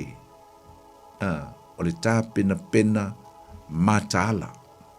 What we call a discerning heart. Ringa o le loto matala. Ringa o tauna e langona ina. Discern, ringa, taunga i role winga o lea mea, ma le winga o lea mea, accordingly to the word of God. Tāpena le iai. Malisi mea le na utaua, o le Reformation. Wa te taulola no awhai wa i loa wa o mai whailonga o vai e whailonga. O taulola ko reform tātou, la le winga reform, to e whaatonu tonu o tātou wala. Whasao sao, awhai na pio. O le teimi o te tauona whasao. La le winga o le whasao, we have to align with the ways of God. E te ona whaasao whaatonu tonu e tusa o ala o le tua. E tasi ale ala o le tua. O ai, o keriso. Ioanes fu whawhai foi ono a o le ala o pumoni ma le ola. Le se tasi e luatu i le langi pe a le ui mai a tau. So there is only one way and one way to reform our lives. Tasi la wala e whaatonu tonu whaasao sa o ia tātou wala. O le au mai sa o i le mō le ala. Ia savali e tusa ma upu o lo o whai mai e Yesu i ana whetalenga mana o aonga. Ia ma le memul muli ang tātou tāu, o le tāu i o le memul muli. O lea. E bevesi mai a, pe la o mea o mafui, o wha mai, o lolo vai, o mea umai o le tāu mai i, o a mai si mea, i o leonge, o taua, o misa, ia o le tau whaasese, a nganga tau whaasese o keriso pelo, fa mai la Yesu, tau vai a mene, awane i o tau watu vale ai. Do not be troubled, aua tau te mata tau ai, aua tau te whewhewe ai, la le tau o le upolon tau luni tātou le tau te whaatau aina, o le whaatua tua. We have to stabilize our faith. E tauna wha mau sali lo whaatua tua. O ke whewhe fua. E sa mai Yesu. au tō vai e mea, e le whape e mawhui e ngi, ai umala langi tau. Ngau Yesu, ngau le tua, nai loa le taimil na e tupu ele mena. E le whape a oso mai le si koviki, pe a koe sau si koviki, e le whape a sau, ia ona a fio mai lolo Yesu le vaso lea. Ma Yesu, aua ni e o tō popole mai ni e o tō watu atu wale ai. A le winga le whitalai ngā Yesu le iei se, whai upu le whamai,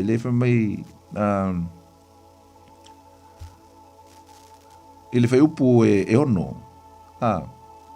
Whamai e whaalongo fo o tō mea nei, whaalongo o tō i taua, matala o taua. Whamai ia o tō ne i o tō atu atu vale ai. A wā e ao o na tau nuu o nei mea oma. Mai la Yesu, whatua tua. Roinga, sauni, whaasao sao. Ia ma mausali, lo tātou whatua tua, ile tua. Ta ua tele. Ya. O lela whaitau ina sina vaianga mai ilim tau pule lusu malwha. Nanga o te mna e whaitau ina ia. Nanga ili whaitau a whatasi ili tātou tusi ila ili whaitau a. Na ono tal noa ama oto mai au ile. This is the essence of the signs of Jesus Christ. O ile o ngā tonu malwha o ngā tonu me tal noa Yesu. Tau pule lusu malwha. Lo ngā tonu le whanong whaile i whamai. Whai upu e tolu. O mai o nofo i ele maunga o libi. Ngofo i e lalo. No mai e leo nso. Ia te ia o whapea mai. I e whetala e mātou. Peo o mai a whea nei mea. Pe se a fo i le whailonga o lo maliu. Po a ni whailonga o lo maliu mai. Mana ngā taango lola. Tale atu leo Isu whapea atu i ati la tau. E o tau ni e o tau whaseina o tau. E se tasi. A wai to tele o mai lo ingoa. Whapea mai o a uneo keriso. La tau te whase fo i tangata to tele. Le umantatu tal noa ile whamau whailonga na. Ile saina umantatu tal noa. Mega o le deceive spirit. Le ngango le anti-keriso. Tele o awa onga se. Le tele o tangata o loo whewha. Ile teimi lei. Ma whamai o keriso. Whaile mea whamai o mea le atua. Whaile mea whamai o mea keriso.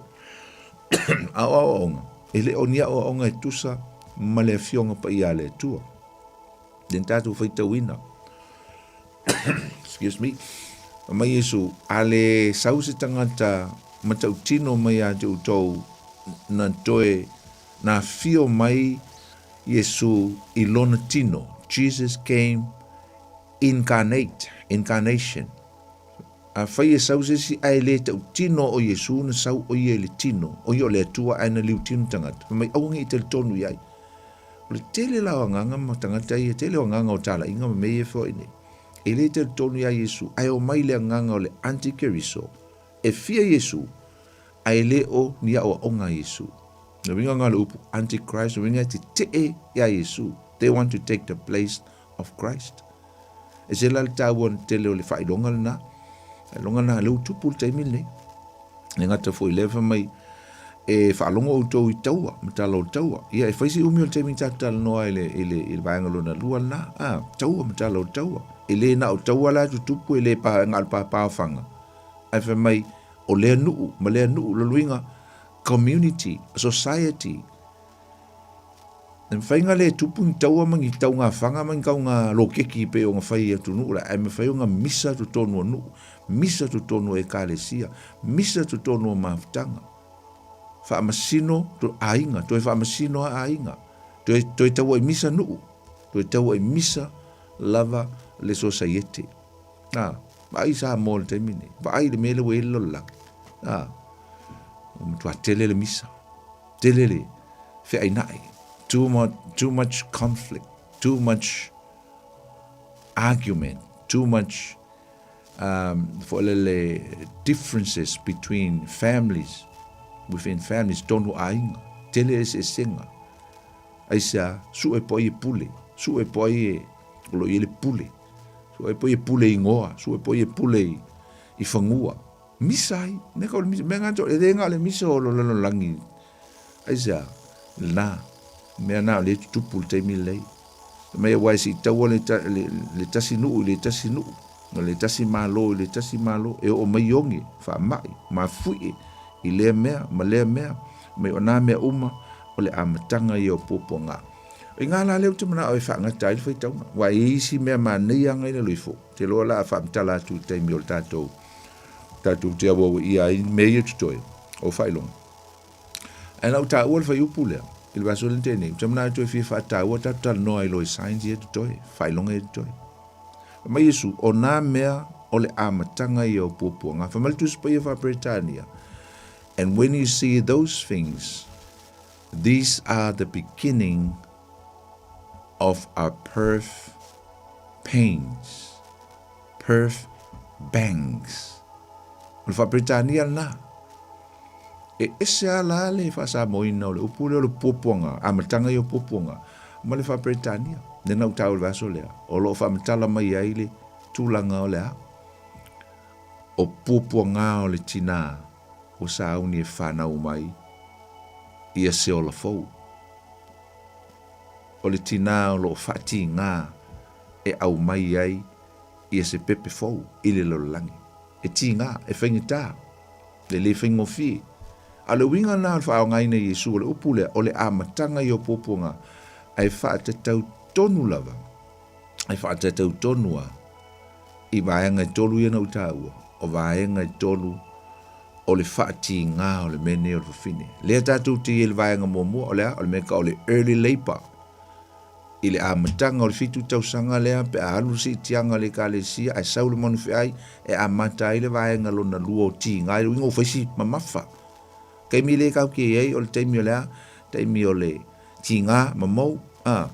Contraction for le lo fine pe afatinga sau loi tula to mei lo inga po lima ongo masino le tatu te el temi le amatanga o tinga sau le covid mei sau le mafui mei ale a wa mai fa ima mei ai a o lo la to no le fitu te sanga le o popuanga le temi o popuanga am sinonga o Israel mai o le atu le lo lang o le afa momua le tatu te lor me ka le active labor tina no winga ua a makaonga so o mai kinga na wala le temi nga le usaule antikeriso mo i moni al tangata le tatu te le lopo il antikeriso tu tonu o le afa mo le fitu te usanga a ua ave le si tianga le kalesia wa vese ai amata i poponga ning tatu fa tal no ina mai tusia fa linga lon tau pono tu sale le mea na ta ua Yesu na le whaalinga. O lana whaalinga ana ave ia Ioane. Ma mea ia tātou te tala noa i le whiawhire nei. Tu sale le ilang tātou tala noa. O leo ke recappinga ina ia mausalima ia i lole tāua tele. A lengo ke recappinga le whiawhire nei. E to e watu whaatau ai lo i loa. E le o misi ai tātou. Ma le telo tangata lai wa aifu tātou tupu mea ia i le amatanga o le fitu tausanga o poponga. No. O lea tātou te iai le amatanga o pōpuanga. The first part of this birth pain. Amatanga o pōpuanga. O lo le vaenga lunga lua active labor. Vaenga lea wa amata. Ona so o ti ngā o le whaati ngā o le whine. Ai o lo le tolu ma le awha tausanga muli lava o le fitu tausanga leo pōpuanga. A o le ai leo tātou le ka le siasitia. So o mai lole me ka o le transition labor. Lona winga o le teimi o le a tu ese transition winga o le a ave ese a sui na ia suinga. A o le teimi lea ua matua i ti ngā lava maftianga o le tina leo le a whanau mai le ola fau. O i nāla me ta o pupua ngā mamafa. Me ka o foilele o pupua ngā le fa mai Israelu ile maunga marfuli maia o matu le la vaola. Heavy tribulation. Pua nga mamafa. Serious tribulation luinga ua matuai. O mai lava mala ele mfai se tasio na toe. Te atu i ti ngā mawhaingta. Aisa walata le fio mai o Yesu. A mai al fitu tau sanga lea. E se lale, ta ua usum tō whawhini. E lo le tātou te teimil nei. Teimil nei o le amatanga o pōpua ngā o le tina. E tusa ma le whaanga ina Yesu o upu i le whai upu e walu. O nā mea oma o le amatanga ia o puapuanga. These things, o pea whai sau tu spui wha Britannia, are the beginning of a birth pang or a birth pain. Ruinga o ti ngā o le whine o le a whanau mai. Lea tātou te baba ai e. Teimi tonu nei lea tātou te iai. Teimi o whainga tā. Teimi o puapuanga ai ma ini e le o mamafa. O lea e tātou te ola ma o tātou mori mawina i o tātou mata. O le lau o le tātou whaasolonga i whailonga i me tau o mala whaanatura. Whailonga i o le tātou te whiatelta noa le whiawhil nei meka o natural disasters. Le iei le lolangi nei le tātou te vaia o a o leonge o mawhui e le ngata foi le o whaamai. Famines, pestilence, and earthquakes. Mei o le tātou te vaia ai. Le i le o whaakali mei se i o se a makale. Se i whaka au mai le teimi o le amatanga o le fitu tau sanga le ai tātou te whai mai o le. O le fitu tau sanga o pōpua ngā o Iakopo. Le ai o le ai le teimi nei. Oa, o leonge. Tau pui fitu le na o whaitau ina. No o mai i leo leonge. I lea mea. Ma lea mea. Tula i mai leo se fisili whapeu som tu whawhine. Pera o le tua e ai. O lo ia au maia nei me ongi. Po le tua ea. Na o le tu, o le tali, e le ai. E ala na o mai onge i lolang. Ona o le tele, o le taua o lo tupu i le lolang. Le sina mea leina o mai onge. A uisi vaenga o le onge, e o mai onge. Ona o whaamasinonga le tua. O le toa saa o le tua. Na te whaamasino i nai pe whaali ei lona toa saa i lea vaenga, ma lea vaenga. Ma le vaenga o le lolangi. A o le tele o le onge i le lolangi, le tele o vaenga o le lolangi. E hala na onge o le tele o taua. Pea baba i nei taua ni, e hala na onge nai tangata o le a o taua. Ona o le loto mataua, ma le loto whaamaua lunga o le tangata. A fisili e Iakopo le mata upo e whaafa mai, e mai fea ea nei taua. E mai fea taua ma misa o lo ia i tātou. Mai fea taua ma misa o lo ia te uto. O le fisili lea Iakopo. Fa mai leo le tali Iakopo. Pe le o le nei ea. E mai i loto ma mana o leanga o lo tau i tu tonu o loto o tangata. Ma le tino. Where are these wars? Where are these wars come from? Where are this violence comes from? It is from the heart of the man. Mai le loto mtau, o le loto ita, o le loto fisili. O le mela le o le tatu te vai ni, o le mtua tele au le onge fo ilo langi. A wawalo ia mai al tuspa ia le tele onge, ia so muli o lo langi, o le tele, na mata mai al tuspa ia la mtanga whengeng tuai, tele onge o lo iai. O mali whengeng fau, tele le onge. O onge ma wha mai ma fui o sumtu whawhini. Le tātou tala no leongi. Au mene i o lo lulu ina le lo langi yaso muli. Taso nei tātou te iai. E wha mai isu, wa nā ole a matanga ia o le whawhine o whawhati ngā. Pe a tuua le whapalangi sao o le whaupunga lea o nai ei lau tuspa ia wha Britannia. O le a matanga ia o pua ngā. O le mea o le ao o lo langi usum tua fini. Le alava tātou te vai el temini. O le oi, la ngona le ti ngā, pupua ngā, ai ala tai mai e tātou, e le upo le tua po Yesu Keriso. Ina i awane o tātou po le vale ai, pe a whai e whatu tua, ma tu maulo loto i le tua.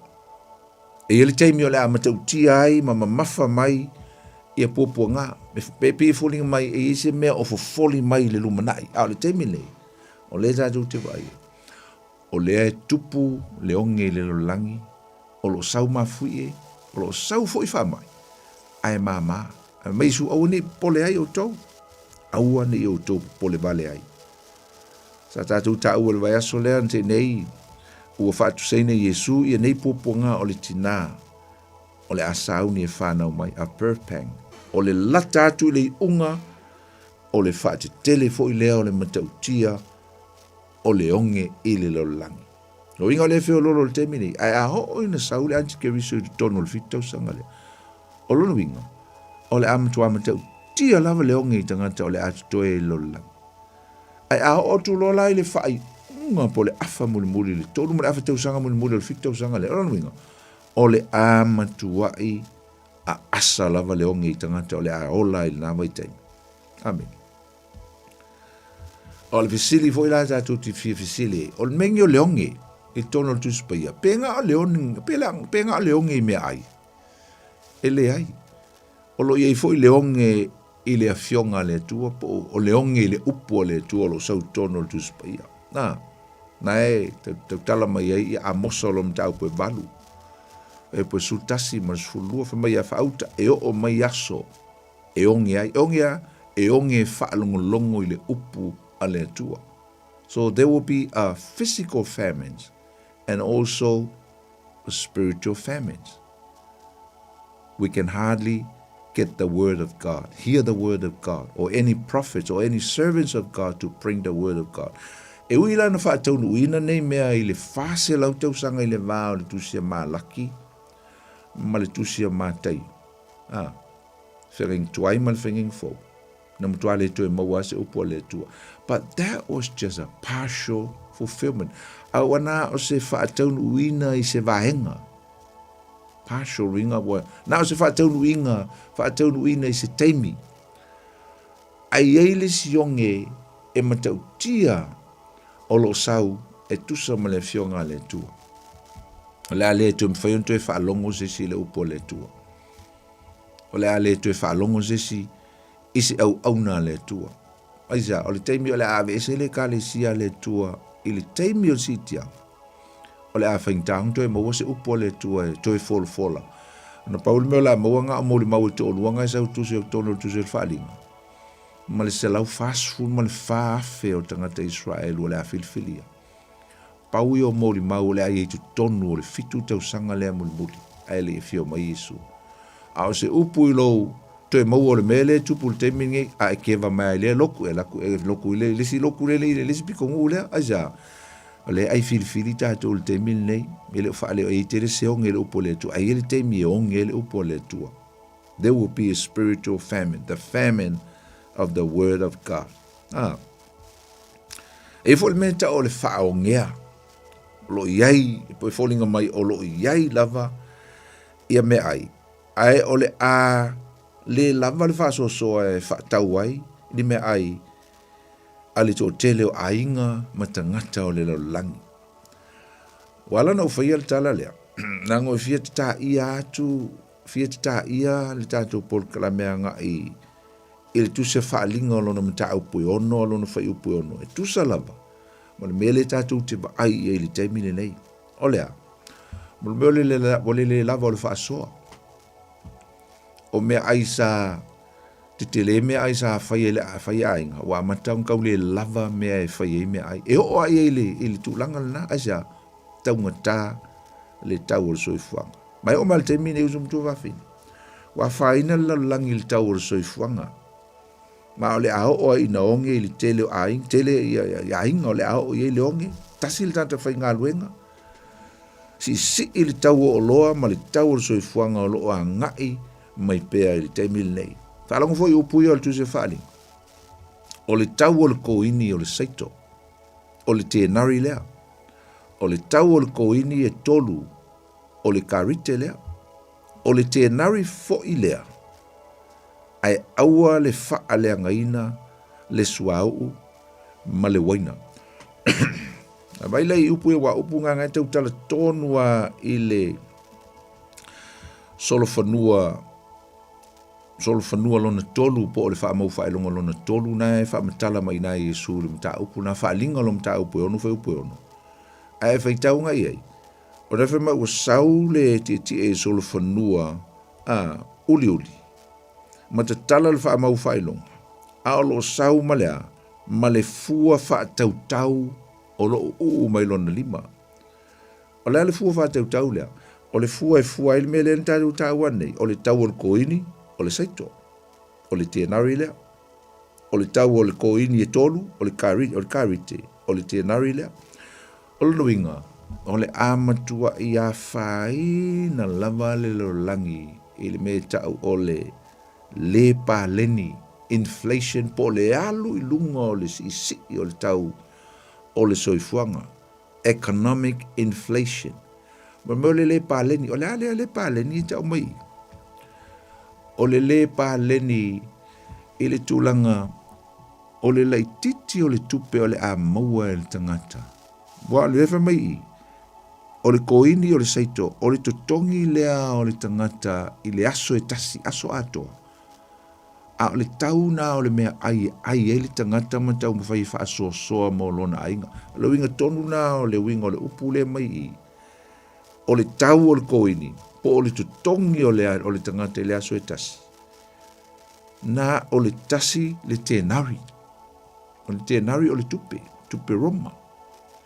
A o le totongi lea.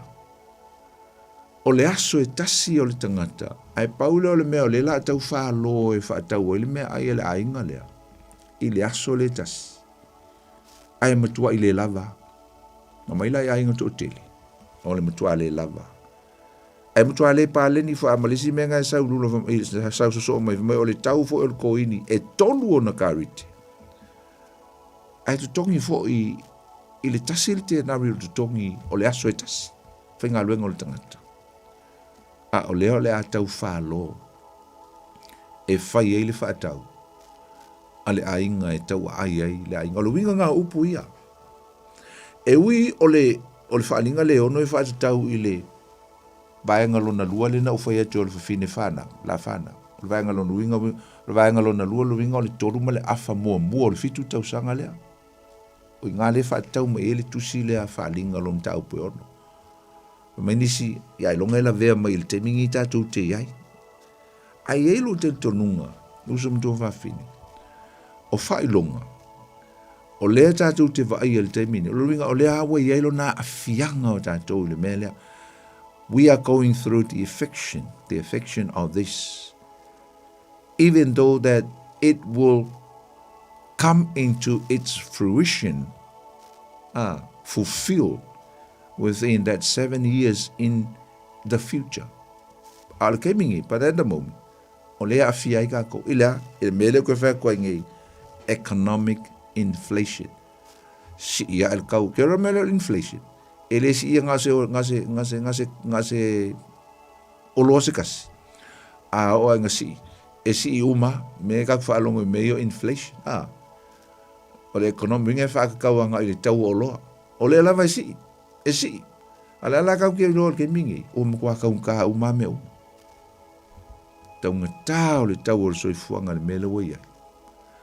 A o le mea la tatu te ofo i usum tu whawhini. E leo te whai atu e tatu te le whaatali se i wha. Tau nuina le mele i luma atu, le fitau sanga le luma, pe a aver si tianga le kālesia. Pe a sau folmanu fe ai, pe a sau le antikibis le ai. O lea a fia i tatu le temini eisa, whalonga fo e whai unga o le whai upulea. Ai aua le whaalenga ina i le suau ma le waina. La le mele tau talai, o le tau talai. E fia ai ala au fia ai. Ai le a whaina le au mau mea. O le wingo le suau ma le waina le i. O lo whaatau i tangata mau mea. It's about the wealthy people. They will have their free meal, free shopping. They are wealthy. They got some cash, they got the money, it's coming. E ai a tangata mau mea, le winga le upu lea. E ua le whaale a ngāra sua uma le waina. Ma meo le pālengi. Ma le pālengi o le meo le ai ai. Telo, o lai, ke le kupe la mau mea, ma le aise oi le kau soi fuanga le. A o tangata lau tele pe i, o e mataua. E leo kai oi lau miliongia i le alo le pensingi le lunga. Aisa. Wai ke le ale cash la ia fai kau milionga le ia isa la ia la ko sua uma le wainga e ui o upu e fa tawanga i le foi nature fa tanga te Israelu wa upu e ave nga ia Israelu ia upu nei whātatau ia Israel le telo nei upolo tono tu se whaalinga. Lea fo ia fia i tātou, tātou whaonga ine manuia i tātou. O le suau ula ma le waina, o le tamau ainga le tu tonu o tangata Israel. Suau ma le waina. Ai a o lalangi ma le whaalau tel the general world is gaming i. Kanga kamile o ngea oma. I di whapela a kau mau suau kele i o pisingisi e mau mea ai ma kele kanga kupe a tangata. Duinga e mau mea tangata mau mea. Ai oki le awa cash o pe o kako. Le foi kako ki whakari po le alfa inga malo le atula i mai. Le kako ki oi inflation al malo le kula i mai. Le ai va fe pa kula i mai fo se si malo ese mai. E le mawhai anga alo ese mal mele o le a. Fulfill lai le ke le o meo kuspaia. E alu ai lunga le tau o soi fuanga. Ai sea e maa fua mai ngei mea o taua ma misa. Mafua mai a el menge o le greed, mafua mai a el menge o le fifai mea, ma le mana o i mea lisia tunuu, pule lisia tunuu, ako kupula menge. Ia langa o le economic le o le laulangi le wel te minge. A whainga i sia kungu, ai mesa kungu kere. E a whainga o mai a laulangi sa. Langa leo kako, bavai atuanga i le ngalue o le malo le fau-fausia, fau-faua e ale lo langi a toa me ko le one world government. O le mea e whamaia kungu kele, kako keo ai. A whamaia Trump, ia, whaimai me lea, kongi mai ko mea ia, whamai Lucia, whamai senga, ia. E a whainga, o mai a tātou. Moko ale pālengi ia. O le winga la leo le scale lea, po le fua whātau tau le, whamai le, o mai, e le tangata lea e mai i le solo whanua o liuli. Alna, ai matua i ti ngā ina ia tātou usum tua whawhine. I le tau o le soifuanga le iai. O le tusi la whaalinga lea o tā ua ile, ne li le sau ma le scale, e fua i nā ile tūlanga o le. Fesui e inga ma le tu tusa o le tau o le soifuanga e fua le tamau ai ngoa tunu, e mise lava tunu malo losi. E fua ina i fo ile le ai o se pāleni o mea tau mafa, e ma le tamau a inga i le langi. O le meo le atupu, o le ai alto o tele o a inga, ia po tangata foi, ai o le a fia a ai lava, ona o le ai o se lava o le whatau, lava le whaasoa, telepili tutongi, ai o tau le lava ai le mea whai e whatau ai mea ai ele ainga. It's coming, it's getting le a lava i whaasoa solo e tūlangal ngā. Ai wha le lava i ma le tau o le whaatau ngai whai ele mea ai ele ainga, tu tonu o le vai aso. Ai whaapunga le peo nou, whai atua nei, peo se whaatonunga, o le whaatonunga, whamai a, ai aua e te whaaleanga i le suau u ma le waina, whaasino lava lea i e mau mea, tele ala latu ta mau ainga. E ai lava tangata mau mea, awa e lea whaina lo latu ta mau ainga. Ai oi ma polonga ma fia ai tangata lau tele, awa ua le ai se pāleni o le tau o soifuanga. Pau al mele i ai, alulunga, e alualuanga i lunga, ai le alu lalo. Why? Ia, inflation ngā leki ngai kako. Economic inflation. Ke ia lo laku, sa lima ka la ongu sufulu senge ia le tayo, ai ko lau kaya, ui wongo ka la. Ai sea, o le inflation, e alualu luma. E maua ia la mea lau mau mea. Ia, ai laku kako ngi whaing, e a fo i kau whaaso soko kong. Ia, laku whaakau mai, i wa si, a mela le inflation, e le si ngā zolos kasi peo mongo whatuai. E alu whaakasi o mali ke leo me lunga. Ki ngā inga i tātou. Usum tō whawhine, tāua tele ia i tātou. Lale me taun tātou whaatau waina i, o le me tau ole stewardship. Whaputu, ma ia i lole tāua tele. O le iloa sefe, whaputu mo antai au. Pe o le opu le fionga pa ia le tu o le whata o te ono lon whai upe ono o le waru whamai a kako ki o e maka i loi. Kako o ngi maka i loi, ia ke vai e loi a vai loi o fa fangi ala ku kisin me a la kisin mai so le si ala si mai le se me ke le a mai a fa pukunga fa puk a fa fangi e fe wa i fa kasi fa e nga ru fa tasi a e fa putu anga i se fa pulo lo me ai mo taimi o so vale mo taimi o timung tahua tele la a tonu ele mfeon tatou suia le sona ngale tatou te maua mai i nei whailonga tatou te vai el te mini a tonu ele mfeon tatou tau fia leongi wai a fia i ale lo langi le lumanai a mise lava le taimi fo nei tatou te iai a ole mea le leima le taua i a whai i tatou matangata tau si mea le lei a le atua good stewardship i mea wa fo ina mai le atua le taimi lei te ule tupe ia ma whaaputuputu mea molo ainga wa ia taimi mana mi ai le seleni ia so ia le tau mwhai ai mea tau taha ai whaaputuputu mwhaatau mea ngā i le taimi le nei ia awa ia so vale i le lumanai mana tua usom tua whaafine o le whaaputu mea ai mo lumanai o se mea whaanatura e masani o na whaia le tino ai o se mea foi o lo fai mai tu spai e tau tatou faia i le tu fa le nganga o lona winga e te tau no tatou fa putu le tino ai te tau foi no tatou fa putu fa le nganga i le upo le tua i le fionga pa ia le tua ai sa e o mai leongi a ua lava lau taunga ua lava lau fa putu nga fa le nganga o le upo le tua ua e tamao ai ngai i le fionga pa ia le tua amen e fo lapta inga e fo fa mlianga le tua mo ila tu e fa putu mai matala ia mai lo le tau tele o sau nuni meni o leonge mal salamo to sumal fitu fa po sumaliva ele mama lava ila tu e fa putu ia so vale e ma ona fo ila tu i ona po e ye leonge fa longo yupui fa mai ele mama lava i lātou e whaaputui moa so vale.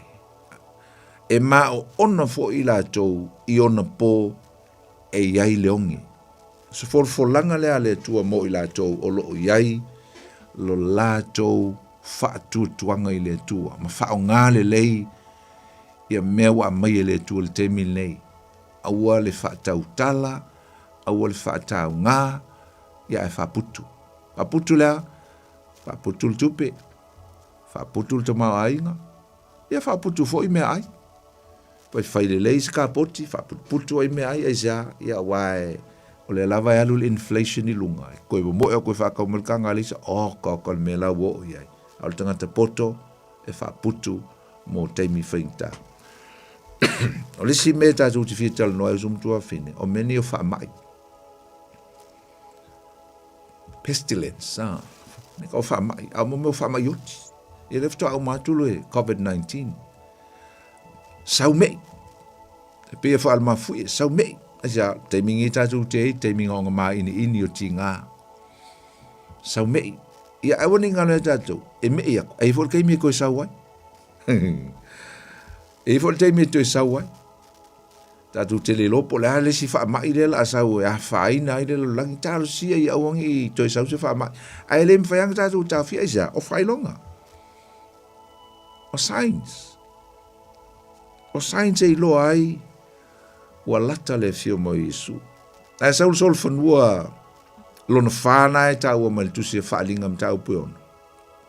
A e saul whamau so whanua samsama, o le lan samsama, pale, o le pale, le pole samsama vai vai, o le lanwal nā o le, o meo whaamai, o le lanwal nā o meo hospital, o meo, fōlele o mea tau soifua mano loina, le lanu samsama vai vai, a le la whamai, e saul sol whanua lea. E ti e mai le tangata. O lona ingoa o le oti. E lua ingoa o le li le ti e mai zo whanua. O le oti ma se oti. A whamai wa vatu le pule ia ti e whasioti ai le to telo tangata. Ke vaila le kili a mengi o whaamai. E makau kia. La mela kako whaakali e se kako wa ai mei e le fitau sanga le ai whai meito te leo ko aka ngua i ngā whai longa i. Le ai kako wa ai teming e ai sea. Ai kas asau ngel wha mai. E matua i matau tia lava. COVID-19 lenga utaua nei, tau tia to te leo tangata na whioti ai. E senturi lusul tasi lava ia. Sa wa ai el te leo wha mai pe o le Ebola, o le Zika, o le SARS, o le COVID-19, te lo le awhai o tangata na whioti ai mea. E valu ma le afa miliona i whaamai. Ke le o vai atua leo ki ku whakasia uma ia whaamai nei tu tonu ngā o le senetui lua se fultasi ale tātou te el te mil nei. Lo inga la afa i tau atu, ma isi whaamai i le senetui se fulu iwa ma le senetui lua se fulu aka o kan mamor kaka whioki. Amen. Le matau lia fo i ili si whaamai le e whani fo le whaamai le au ke vai ku i o ngā whaamau aka. Tasi tesi ma le lua miliona tangata ili tausanga e otia ili mele ta ole antibiotic resistance kills so many people. Ama me fo yo antibiotics ia e fa mai ua wa ko against ili tele o system o tangata winga wa too much wa kele ka whioki. Ai makua le alfa amal manga mai ongi me alu lau fo mai fa ifa mala malama mai le winga o menga ka ngi fa kau ka ngi fa sa research ili fa mai nga ka ole antibiotic resistance ringa wing wa ke e mai le system ia ke le mai lo inga usi le ka ko ingu le Herbalife a kaiko inga o too much fala ia wangi o fa ko nga le ko ingu ai le fala u ke wa fa le ko mai ka o ko ai le ol por kalame ko ai nga fa pe o lengo fa longo mai le ai le ofisili il forma o fo ia u ofisili le ka usa ka lenke nge o ofisili il forma inga o fai masiaki ma me o fikas ma fai ngomela i esel ka te tau tu ai oka e me tau tia ol fa mai me yo fa mai probably the number one killer le ai ko ngolola i le lolangi ke mingi me fa mai tau tia ai ka ko kelelo po i fo si fa mai at the corner ko kiki sau ai le leil ka penga msa ungi esa le ngol sign o signs ya lo ka ko ai le temi nei uso mto fa fine o fa mai yo le si foi me ka fa ke kele ai ka fa ke kele ka usami me lolo me fa penga me ki nganga la kul fo mai fa mal fo mai kal mele o ilo suka ya ngale kasi alva ya so ingo fo la au ya fa mai se ma ko ai nganga ngei le fia manga ba fia ai ya se ulupua ole fa longo mai se o fo tu ka fia ai ya se ulupua ma se kalo ka o vako ya ko ma fo le o le si kai mi e kangi mele mai ka fia ai ya le me ila le ai le lo o le me le fai mai le kingo ka fia ai ya le mele va ven ka o ki ai ya ai fa pega i ka ai pa wa le manga ongole o le natural le fia ai ke lo e le kai mi fai mai e lo kingo fia ai ya le melo ka masangi ai me ko le addicted e ke addicted se lo se me ya o le mele le lenga kai pe o le uloula au laula addicted le laula ki nganga e musu ai fa mai ka fia ula ya ki nganga e musu ai ke ku ai lunga i lo fa valvale alu su e se kale ki ai ke lo ke oki ai e ke mai ai mai oki ai ia va penga vo le pia le singa ko le va ngale fiengu pia le ko fiengu pia ai ngofo va ala kangi me ava mai alu fa ka uma sa fang ia ke ia le wa ko ola la pa vale ko alu ko fa ka uma ai fo i va venga oki ai ja fa inga i to tonga fa ina le malu lu le ingu oka ia nga fo tuanga al por kalame ai pu le al kamale lo makua ia longo soifu ai me ole si me ole mafui le si me le ka kala ngoi mo meu natural disaster fa longa ia ko nga fa longa o manga kala ngoa mo meu a fo i o le falata le nganga falata ale ka ko i disaster natural disaster Me mo woleng tal no ia nganga fa antikeriso, deceivable. Au lek tal no I mea mo ia ka ko ke va ai el temil nei. Usum tu va fin, o mafui. O le sile fai longa. O fa longa fa ngele fia fini, usum fa tu fa sa mo atu. Na hoso vo le mafui e le loi. Ni fea I se vai ngolo loi I ngingi sila. Ai sa wo le fa punga. Wa tolu ai o mafui e tu tonu lava o le masinga elenke ngei ma le masinga ngei. E lulu ho le ka o mai 4 point something e apple. Ai uma ko e lulu mo meu aftershock ko e lulu lo na winga. Usum do wa fini. Fai mai ia le tala le fa mai I le fai upu le fitu. E vai e foi mafui e lea mea ma lea mea. From there will be earthquakes in diverse places. I lea mea, ma lea mea. Te alo le winga o le upu lea o le mafui e le upu e le ni leo te I tusia I o le kata to pose. O le na winga. O le mengi o le mafui. E le whailonga ina le mafui e se mea e whaapitoa e sao. E le whaapea ngā o le sami ai kupo e mafui. E le whaapea foi ngā o Indonesia e kere e mafui. Ke loa. Whamai I lea mea ma lea mea. O le meng tatou mafauwinga e le e alu e se mafui.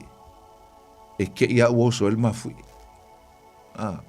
Winga it can be at this place or this place or this place. And wherever God's willing. Le mea e fina ngano le atua. E oso ele mafui. Olo winga o le mea za tau tau fai. A feo le kaku ki wawa ai mkau kia mafui. O le sau mafui. O le tutupu maisi e tunu o ilalolangi. Masinga lenke ngen ka vai ko elisi mafui e kele ai ile fea Thailand e nganga oso elisi mafui. Aka. Ele ngakala le mafui. A wa sau e mal tsunami. Aka le memol tanga tafi ma. Si mafui ele nga oso I se meo fo I o South America. Ele o mamao tu fo I tau sanga lava le nei. Ange te lau fa peta tau. Ele oso se mafui e ngi au kilangi ngi ka ko ke ngofo. Ia po le pitonu fo ngai te nofo. Po fele tu o New Zealand, po fele tu o Australia. Po fele meo e nofo. I lea mea, ma lea mea. My earthquakes can be in diverse places. Loinga e mawhai o na tupu iso se mea.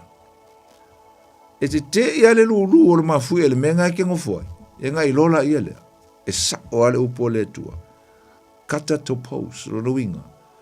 E sau le mafui e I le mea e fina ngalo I ai le tua.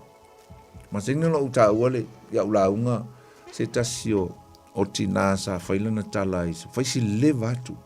Nga fai si leva. Talo po ua. Sfuru lima po lata lusul tau sanganga. Awa se tina asian fai misan tala longo le TV nga interview. Sau mai asia. Fa longo le tina la tangi ma. O la tupu mai mafu e pei o Japan e nga tupu mai mafu I telea. Tangi la tina ai fai lang tala. I'm glad that I'm living in Auckland, New Zealand, the most safest place on earth. Oh, Apelia, no lady, no madam. There is no such thing as the most safest place on earth. Lei se mea lava e tau o se mea e sili atu lona malu pui puia I lunga o langi ni tatu te nofai. Tasi lava le mea e malu pui pui al tangata mi o tonu. Na o a ao le tua. Just a palm of God. Ne lo filima o le tua. A ngai fa mai I seia. Mai a. E mo e I aili tangata a mi o tonu I fea. I a ao le tua. Paunga o le mea e sulfa I aili tangata a mi o tonu. I teimi o whaingata. That's where we run to. We run to the hands of God. A se upu whapea e ke loa e malu pui pui le mea ngai ke iai. Ia. Paul me tau sia ia ungi tupu ni mea o tātou nofo ia malu pui pui e tātou. But this is a warning. Wa ngā se lapita inga. Tātou te mātāla. Tā pena. Whao ngā leo upu ia o whaitu e la amtanga. Na sengi langa o whaila utala wapea. A whaila o si lo matua lea. Si fine lea Japan whailanga tala. O le nofo i le i Mangere Bridge, i le mako maunga. A whai o le whailang tala, the most safest place on earth, ia Aukilangi. A lai ngā lo makua. E le nguku o le afi, o le maunga afi. E le nguku o le volcano ngai, le kumukumu o le maunga ngai, masanginga o alu ia i le maunga ngā. O makamaka i le mele. O ale maunga mu, kongu ale mele i le maule i mangili. O le maunga mu le mea. Ia le hala so fina ngalo ai kangole ko ko sa ve ulanga maunga ai kafe mai ngo fa kule la ula unga nga film ko combine fa i monde wa fa kule asa e wele tual mato maunga ai kafe e kafe mai fo ia o ko ngi monde longa winga saungi ka penga ma fa tua ma fa sa wala e de nga o le fa mai o e se le manga yo le mele ke ngo fo i le ai mangi makangi le ai mangi mafui le ai mangi lolo vai no ta pena fa sa ala ia ma maulu fa tu ile tua te talo ile tua ina ia so soli mai malu pui e tatou ina ia o mai lava le si tianga o le kalesia Yesu ala e malu tia e tatou wa ele tatou me fai isi pupuanga ele tatou me fai i le vaenga lona lua o le whaati ngā o le whawhine. Po le tolu tausanga lea o le amtanga o le whitausanga. E lea se we got nothing to do with that part of a perf pang. Pe a whaikako ki o le si tianga o le kalesia Yesu. Lea e tātou te le lopo la le te me tupu ai. Lea i mase mea tātou. Wai kakwe leo, iai pe a whaia. Pe a whai tātou te o le si tianga. Usum tu whawhine. O le tele o mafui e ta te vavai e tui e le magnitude ma le kaule ai angi mafui e lalo meo le 5. Lalo le meleng o whalongo te ane le mafui e ia 4.8 e apea a le tele o mafui e 6 upwards o le ono lavanga ilunga. E ono loanga ilunga, e ongo loanga ilunga o le makua malosia. E ongo loanga ilunga ua makua i paole mea ua kauwhikuri ngā ka iuka le ke usa sunga wa o sola o sol sam ia e makoli fo ile na fo ile ma fu ile ngoso samo I think it's 6.7 or 6.8 lena o soile tsunami lena o sol samil ma fu e sa o ile samil ma fio tel to tel na ya tu tangata fa le ngai na il tele o meto tino mal ma se tatu tu no ma se la vale ngata i fale ali pata e fa pena tatou vavai a woni o tatou ola foi lea fa samanoa ai tatou te ola mana tunatu e lisi vai teimi no fez autos tu singa i se newspaper foi tatou nele tio le da foi le Samoa Times sa fai se fa punga fa pele utala i loa fa ilonga fa Britania no the signs la wingo le fa punga awane e no faitau atu le matei o lusu malfa mai faitau atu le tu se tani lusfuru lua mai faitau atu tu se faalinga i fa mau failonga utalai mai ignore ina mai fa pe ia su sa ula ngai le matei o amen su sa ula ngai tu se Paulo su sa ula ngai a Mareko le o fe mai mai ngai kangole ignore le ai kangole faitau ngai faitau musu e ai sa ta ia ma fisiri lo foi au ma nei ia le tal no ai i mea fa Apple Khalifa o mea te uno tatu loa le te mille ai sa ni te ufa fo sei mai ia le unveiling a pe le su e se si le fufi a se e tilo ia i le winga moni o mea fa mai le upo le tu langa le winga nga le upo revelation le winga le upo revelation revelatio le upo eleni to unveil the mystery. Luinga o se me voi pisa fufi se i. Ia ngai la kulola i lea su e se i. A e loa mo i ale. Ia le ki poki la ia i lalo le ia le ngau fufi. O le ki poki nga, o mea nga o ngai le o i loa le tele o tangata. O lea, e te tau o ngai loa ma o ao, e le teimingi. That's the mystery, o mystery na. O secret na e te tau o su e le teimingi, e whawhenga su e o ao. E o ao le upu. That's how we unveil this mystery. Au au, ia mana malama i tangata. Taltal noa ai. Su e ai. E mau ai, manatu, mawhauwhaunga. E tā pena ai tātou mō le lumanai. Wai lo manino i newa i teimi lo langi le tele o mala. Usum tu a whina mala wha nātura. Wha fo se i lava no o maise mā fui am tau tia. Lulu i nā ai le lau e lele. Na ua wha te tele i vaenga ese o lau langi. A sau le mā fui. Ia usau e fo e malsu nami. Le tele o isi teimi. O i panga tia i tangata. Maise fo i o al matiba. Maise fo le tele o wha mai o le atu tupu ai. E le ngata i wha mai. A o le a asa e fo i maleonge i lungo le fonga e lele. A ui i nei mea ma tau tia o mala wha nātura usum tu wa whine ne fiafi. A i auani o tātou atu o tubale ai ma wha poleina i tātou oisea. Wa leu tātou mala malama le leia iai mea ina o tātou tala noa ai ma unveil ma susu e leu fiufi. Tātou loa mala malama. Nana e lea tu o tuvale e lea. Alana e atu o tuvale mai pole. Ona e tele o mala malama ai. O le lava o lo tātou mala malama i le wingo nei mea uma. O lo tupu mai. E te tau e foe ona lava le lo loto o lo tātou whatu tua i le tua. O le mausali o lo tātou loto e mauaa i le tua. E ui tātou te ui e tutono nei mea whaintai te mine. Ai e tu atu lo tātou wha moe moe i le tua. O lo o ia le tu ulafo ina i tātou. O lo ia leo leo ina i tātou mai nei mala ma nei mea uma o wha mai o ma fui e. Pe on tātou a whaina ai fo i tātou i nisi teimi a misa ai mea o wha mai. O som tō whawhi. Ia. La au tatal noa atu le mea muli lea. O le fiafi. Ia ana o tala atu le tātou lei. E te wala au mai ai. A le si whailonga le tono le fionga pa ia le tua. O le tupu tele o le amio leanga. The increase of lawlessness. Tupu tele le amio leanga. O le si le mea. Le wha mai fo i le tātou mtau. Le le o e lau whaitau.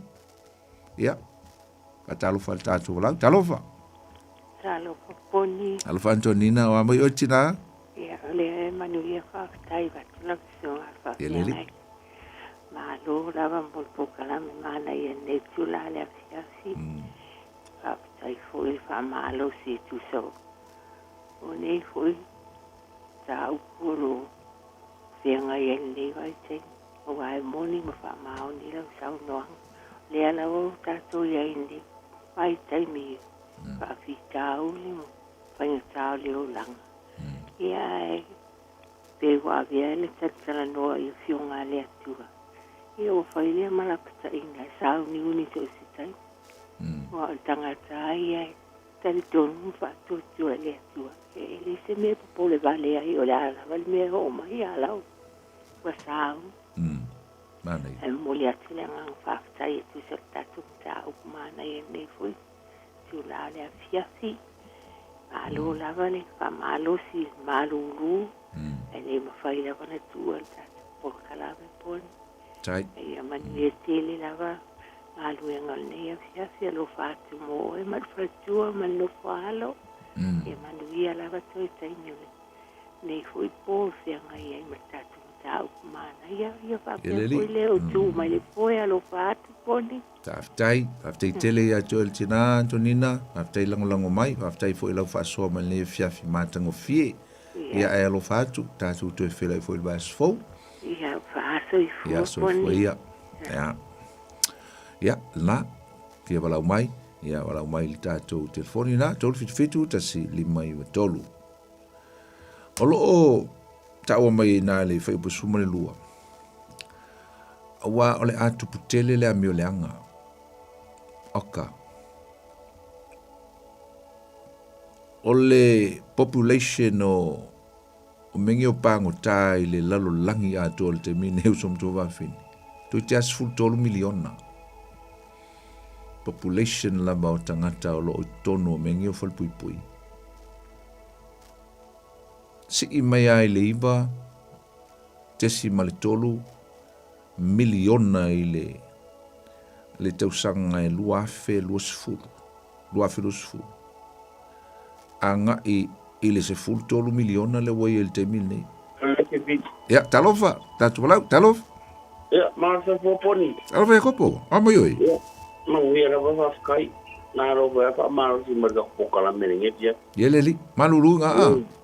Ya, maru wa laka weanga. Ke a huore. Maru ni paso solo weanga kau. Afangfanga ma. Ma nga yalau au le nga mai pingi le simako au le la loku I. So ngata na kiso de a. Yo pea le sa so mai I malai mako malai. E o ke le ko ya me o ko kama e. Kama ke kolengi longol maunga a. Me ki ngol.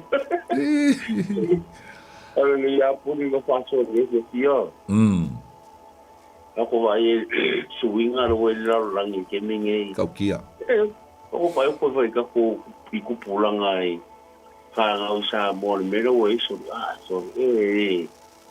ya so ma ga ka mari fu ya e ko fisi ka ro ako ro e so ki a poro me re so monila ya ka ko fu ya ka lo ra u me o kisi ya e ka fuera ka ku sao ku fo ia ku ki abo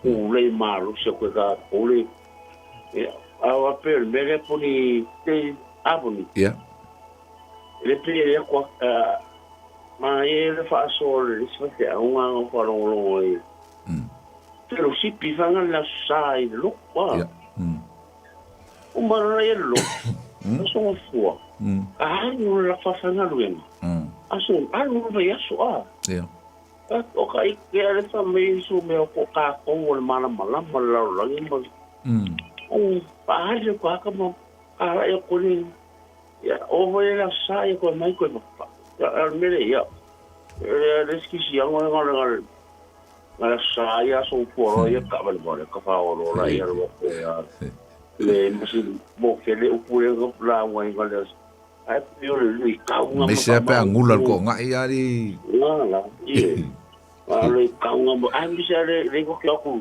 le pio le o kala le inga le ko ko ba ku nga lu nga ko ke nga lu ya pe mo kai kai ya e la ko ka la mo kai kai mo le so ngi ku mo ako ko ga fi le bu mo le eso son julia mai no aso polinetia aptai tele lo ora ko vai ko le isso fuanga ko ye pe o vai e ka mo ka che buanga le o ye tokia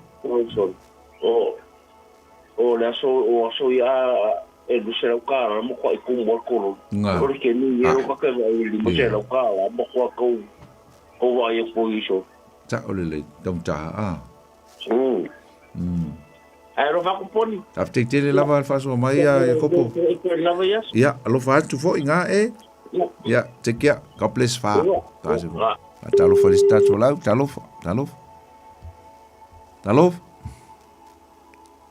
Talo falava. Hello? Ya, talo fa tatu lau.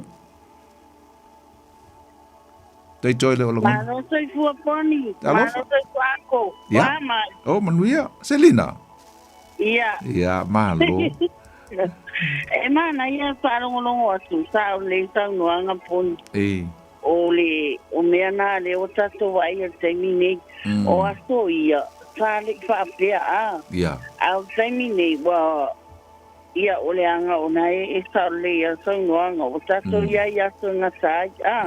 Aso whaingata o tele a mea o tele a mea o tawai e nei taimi ia o lolonga o mafui ia e te ona e sanua mai ia o feu foi ia o tele foi le anti ke riso le wa iai o pe utalinga tanga te whārongo le upore atu. Ali. O tupu tele leongi isa au le ia. A wai, ia, e pei fo i o na le moli maua, o le tusi isa ia o lona mta upu o no suma le ono le ia i le whai upuna e lua le whapea mai na whai ia mea uma e o ulima sa ia i lava ia mea uma o whesalai mai ia i ova.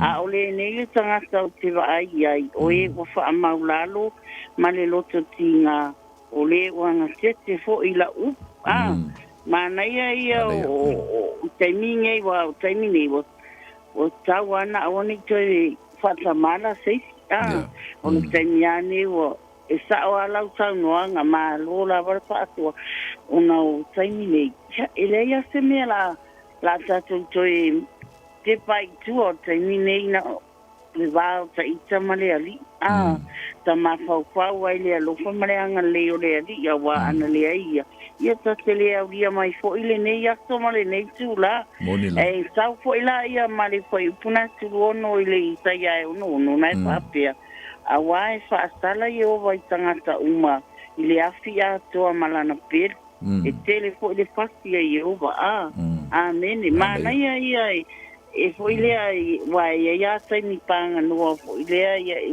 ta te mafau pau ia ta i le ali e sai mi foi nei le tau anto fa ta mala sei ele se me la tai foi le tau anta to pa mano lo pa mano si le si uso pa mano si foi ta e o foi tono upare atua a saua le upare atua e ta te la vea pa maulalo alo talotu e manta talia upole atua wa life foi mai e manuia ila to o e pa longo ila na ai mana ia tanga e manuia po tanga sai pa lango ile atua ai mana ia tanga sai pa lango tanga esa le ya re fionga le atua malo ya o anko mo fa malo taila maselina pa sai foi talo mai mo mato ya talo mai mo la tuenga le saia o mai la onga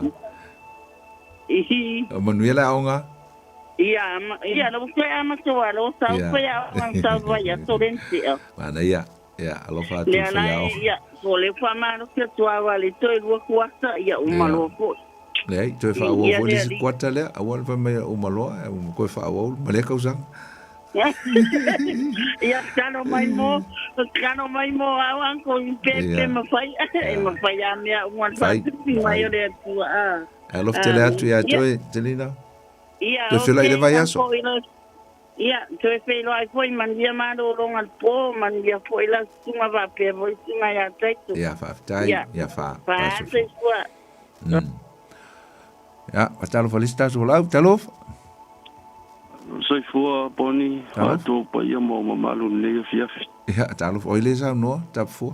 O atapana ni ra nui. Ja, talo fa atapana ma lolo so. Ja, ma lolo soy fua la sunga fa fenga taulang. Manatu ne fiafi wa tu vo se le vai o ne fiafi o no te sa we. Li liu la tava le va tu vo ne fiafi o fa longo ina fa so ne fiafi se le matango fi. Taila. La ngona foi le fanga e tia mana ia fa so fa stai foi tau longo ala le opole li ele so mana tu ne via fia o ngona ia ne via fi e ala le fama wala loto le opole li e so stai mi fa longo ima fa longo ala le opole li e pe foi na ma vai tu fa so ma vai tu ia fama wala loto e pe foi le opole fi onga le tu e manu ia le me wina ia upu e a foi mai ele foi fua ia fa ia tu e la sunga ne via fi o tau so e tu aso tava no e moli atu le nga fa sta kili ia ne via fi o le no sa uni pakala tava le fa lungo ina ma na ia le mai nga fi au kai o le nga po ia nga aftai mana ia moli atu le nga fa sta tu mau fa unga la sunga fa fa nga ia me se fo ina le upoleli ia ola se leo vai ne fia fi so foi so amen ya to fela ele vai aso lo tele atu pa te fa so ya fa se fo te ko já lo fa tu lista tu lá alô ya to então foi mai le mo le no pa to fia malau mai ia na ia le tua ma le foi le ngang whaptai e la tau e na tau whanga mai le fiafi i vi ia le tua alo leo ua to e 5 tātou minute ia no na wha mata ali e tua ole tātou vaenga leo tātou o ia e le fiafi ia o na wha mai a leile e lewa yaso moni lava tuputele le amio leanga te loe te amene mai lau tala na tusai male ia lau saul tātou wala au talo mbala mule a teito a talo fal tātou wala au talo falava oi talo fatui tu lepa Pola. Oi, Pola. Oi, sorry. Yeah. Tala Pola. Yeah. Marawa ko singa paso foi ni fiafi ka kum ka ko foi le fia yo loko ma. Yeah. Ya sa no mai, ngawe lo am no. So leo o ke rimbo ko re ka kum ka ya o singa si uang mo wa mai ya o parongo ko manga yo. Manga yo le pa mai fo yo. O pone ri ma sa ole ya sa wanga ro sungai. Se au ngangi me umar ka ko ka penganga bode. Ya.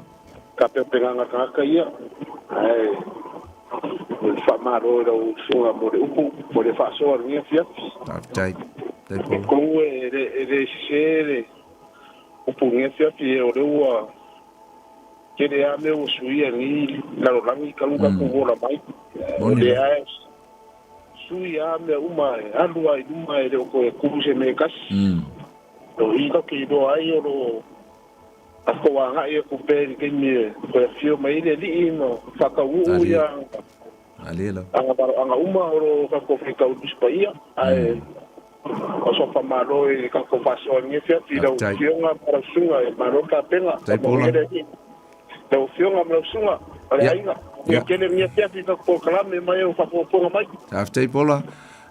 E mawhai ona e tango e toe viul tātou pokalame pe a uma, pe a manawa teito. E mwhanga e tango e toe vai le Facebook, ia tua ia le Radio Samoa, ia nga e tango ale toe sua i ngal tātou e toe amata me la mtanga pe a whai toe, pe a whai tfira ngalo iai.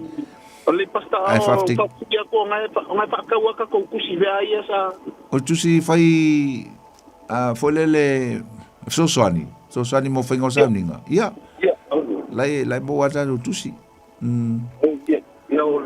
E avo i te wala watu numela ia nga e so le pikile ia lau tusi. Ole olua tasi olua lima valu tasi fadi. Oh ia, okay. Ia, ole le pol. Ai lo ftele atu. Ja, fase for, pa. Ia le tua, na tupu tele le amio leanga. Te loa, ia o ai fo i mo statistics a New Zealand lava ia. Tu titia se fulu lua afe, pango tai tu tonu le nei, tama ia tunu o New Zealand. Kere lo ia Samoa, i fesa research mo Samoa. O le mele tatu te loa. O le tele o tunu ua koe whai mo mengi o wha whalipui.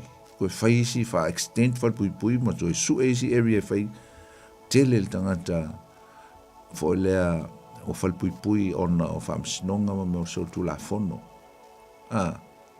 Ia, o ini tatu te loai, le tulanga o le mele tatu tel noai, o le tele o le amio leanga o tupu tele le amio leanga, ile lo langi.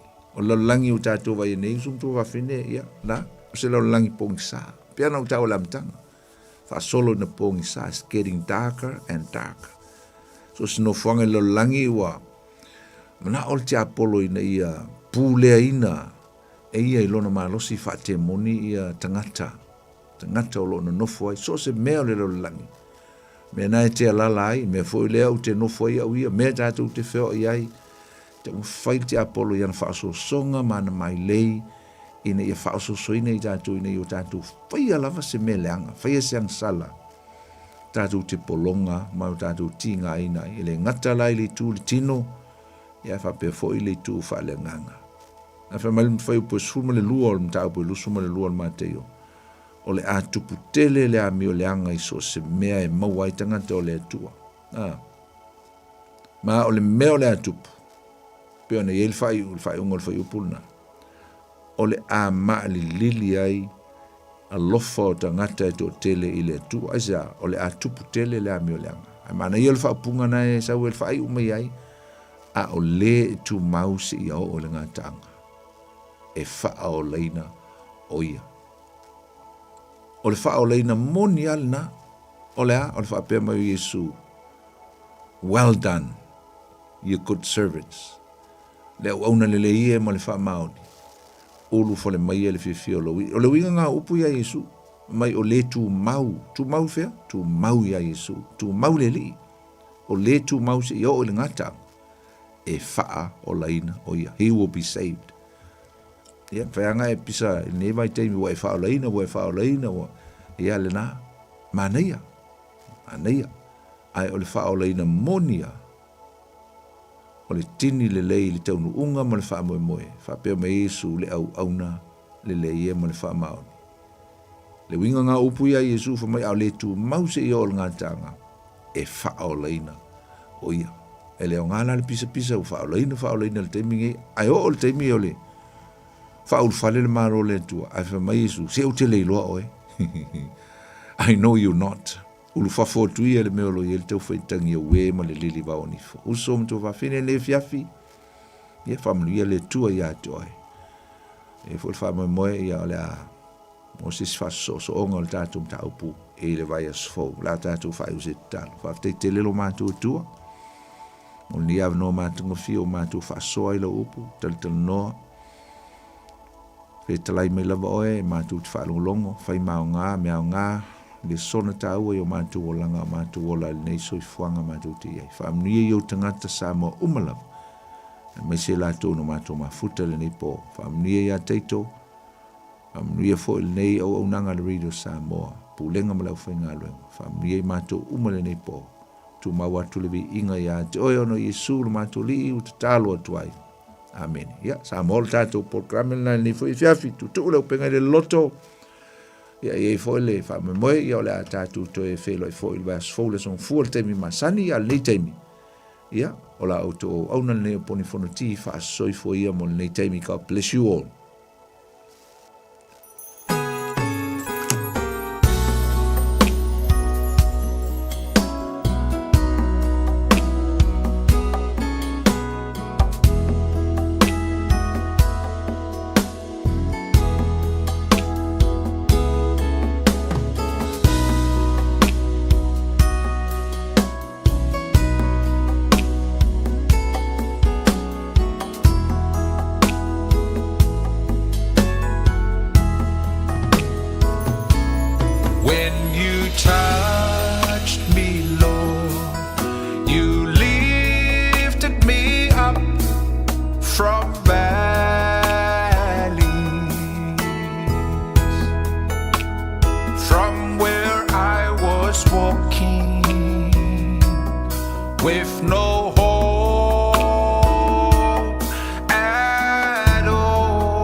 Lord.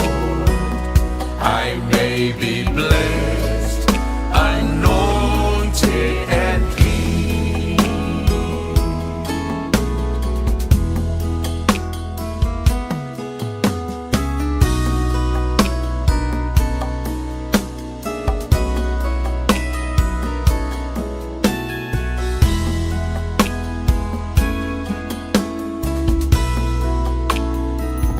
Ina ua e pai mai, ma'awe ese mai a'u mai baru. Ile mea sa o savali ai, sale ai, maso ufa'a moe moe.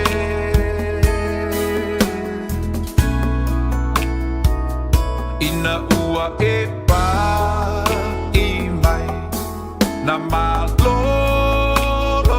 ai, lo ua nganga. Yesu fa'afetai, I loa lofa ua o wolai.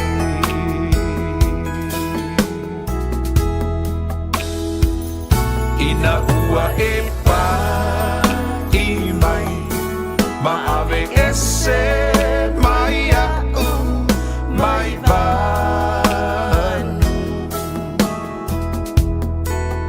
Ile mea sa o savali ai, sale ai, maso ufa'a moe moe.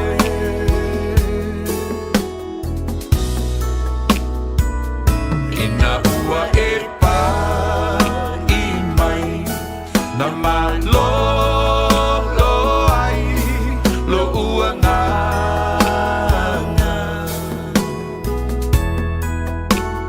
Yesu fa'afetai, I loa lofa ua o wolai.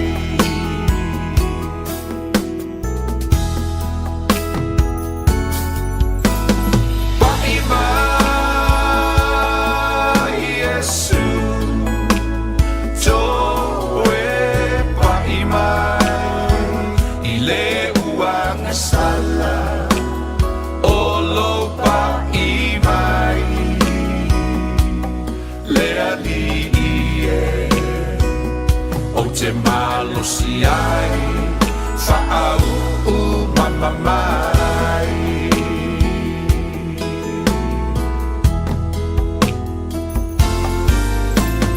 Touch me again, oh Lord, touch me. I am your singer, more of you. Touch me, Lord. I may be blessed, anointed, and healed.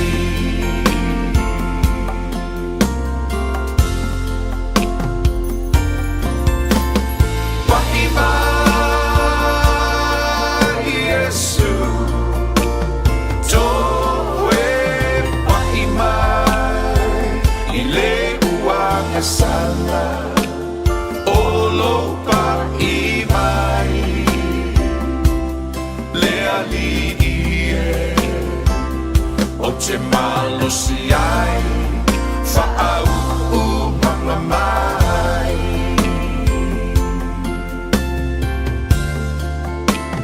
Olo pa'i mai, le ali'ie, o te malosi ai, fa'au'u mamamai.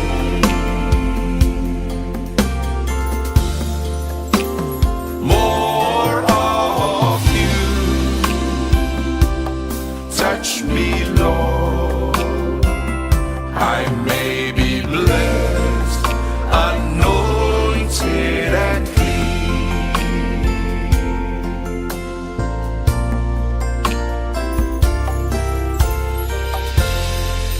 Touch me, Lord.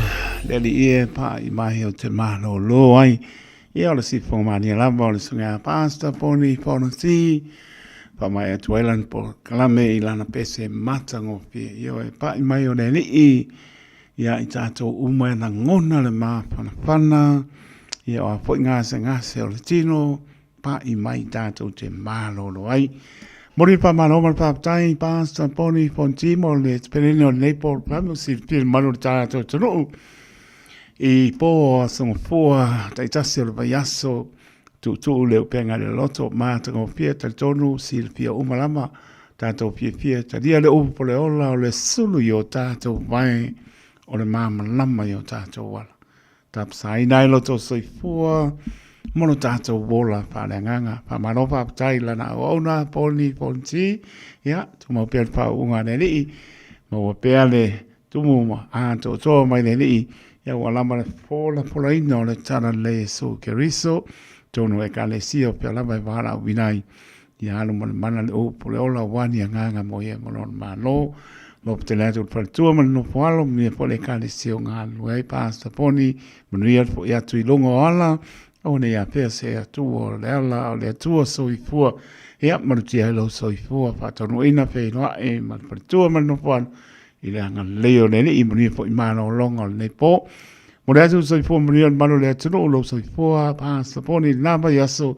swa ponga tato por klame tu le penga le loto spul mano me te ona tane ona tu la spulu torison eu to lunga ma sta tu le on fata ba te tu on fo ni si lo mo mia mai le telefoni al sunga ya pa sa poni ole olu tasi olu lima balu tasi parim vai le mangai ma ole la ko ba olu tasi olu lima balu tasi parim ya ko ba ko me anofa olu tasi olu lima balu tasi parim o le telefoni na sunga pa penga ya poni ponti ia wa poi me olo pa pena pon fieta no e sunga ia pasta poni ia sa bona tonu pele pa petai pa tai tele langa leilo fa tauba lo to lia ina lo fa tauba I mota malawa tono no sa pa penga vengo tro me mau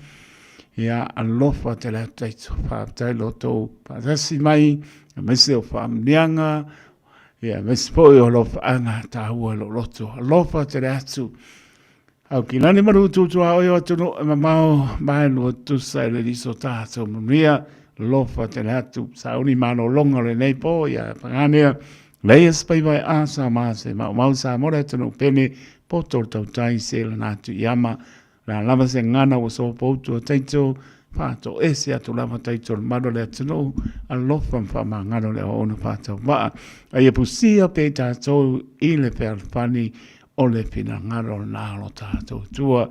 Mria mano longa le nei po, au lofa, au la vea I ma au pa mano loro tātou rei, mria I mano longa le pong sa. Ana whae le tai au mua I le lofa mareanga le leo lo tātou tua, e manuia lama mano longa le nei po, a lofa tene atu. Taitu tanoto le ona, soifua ma ia manuia.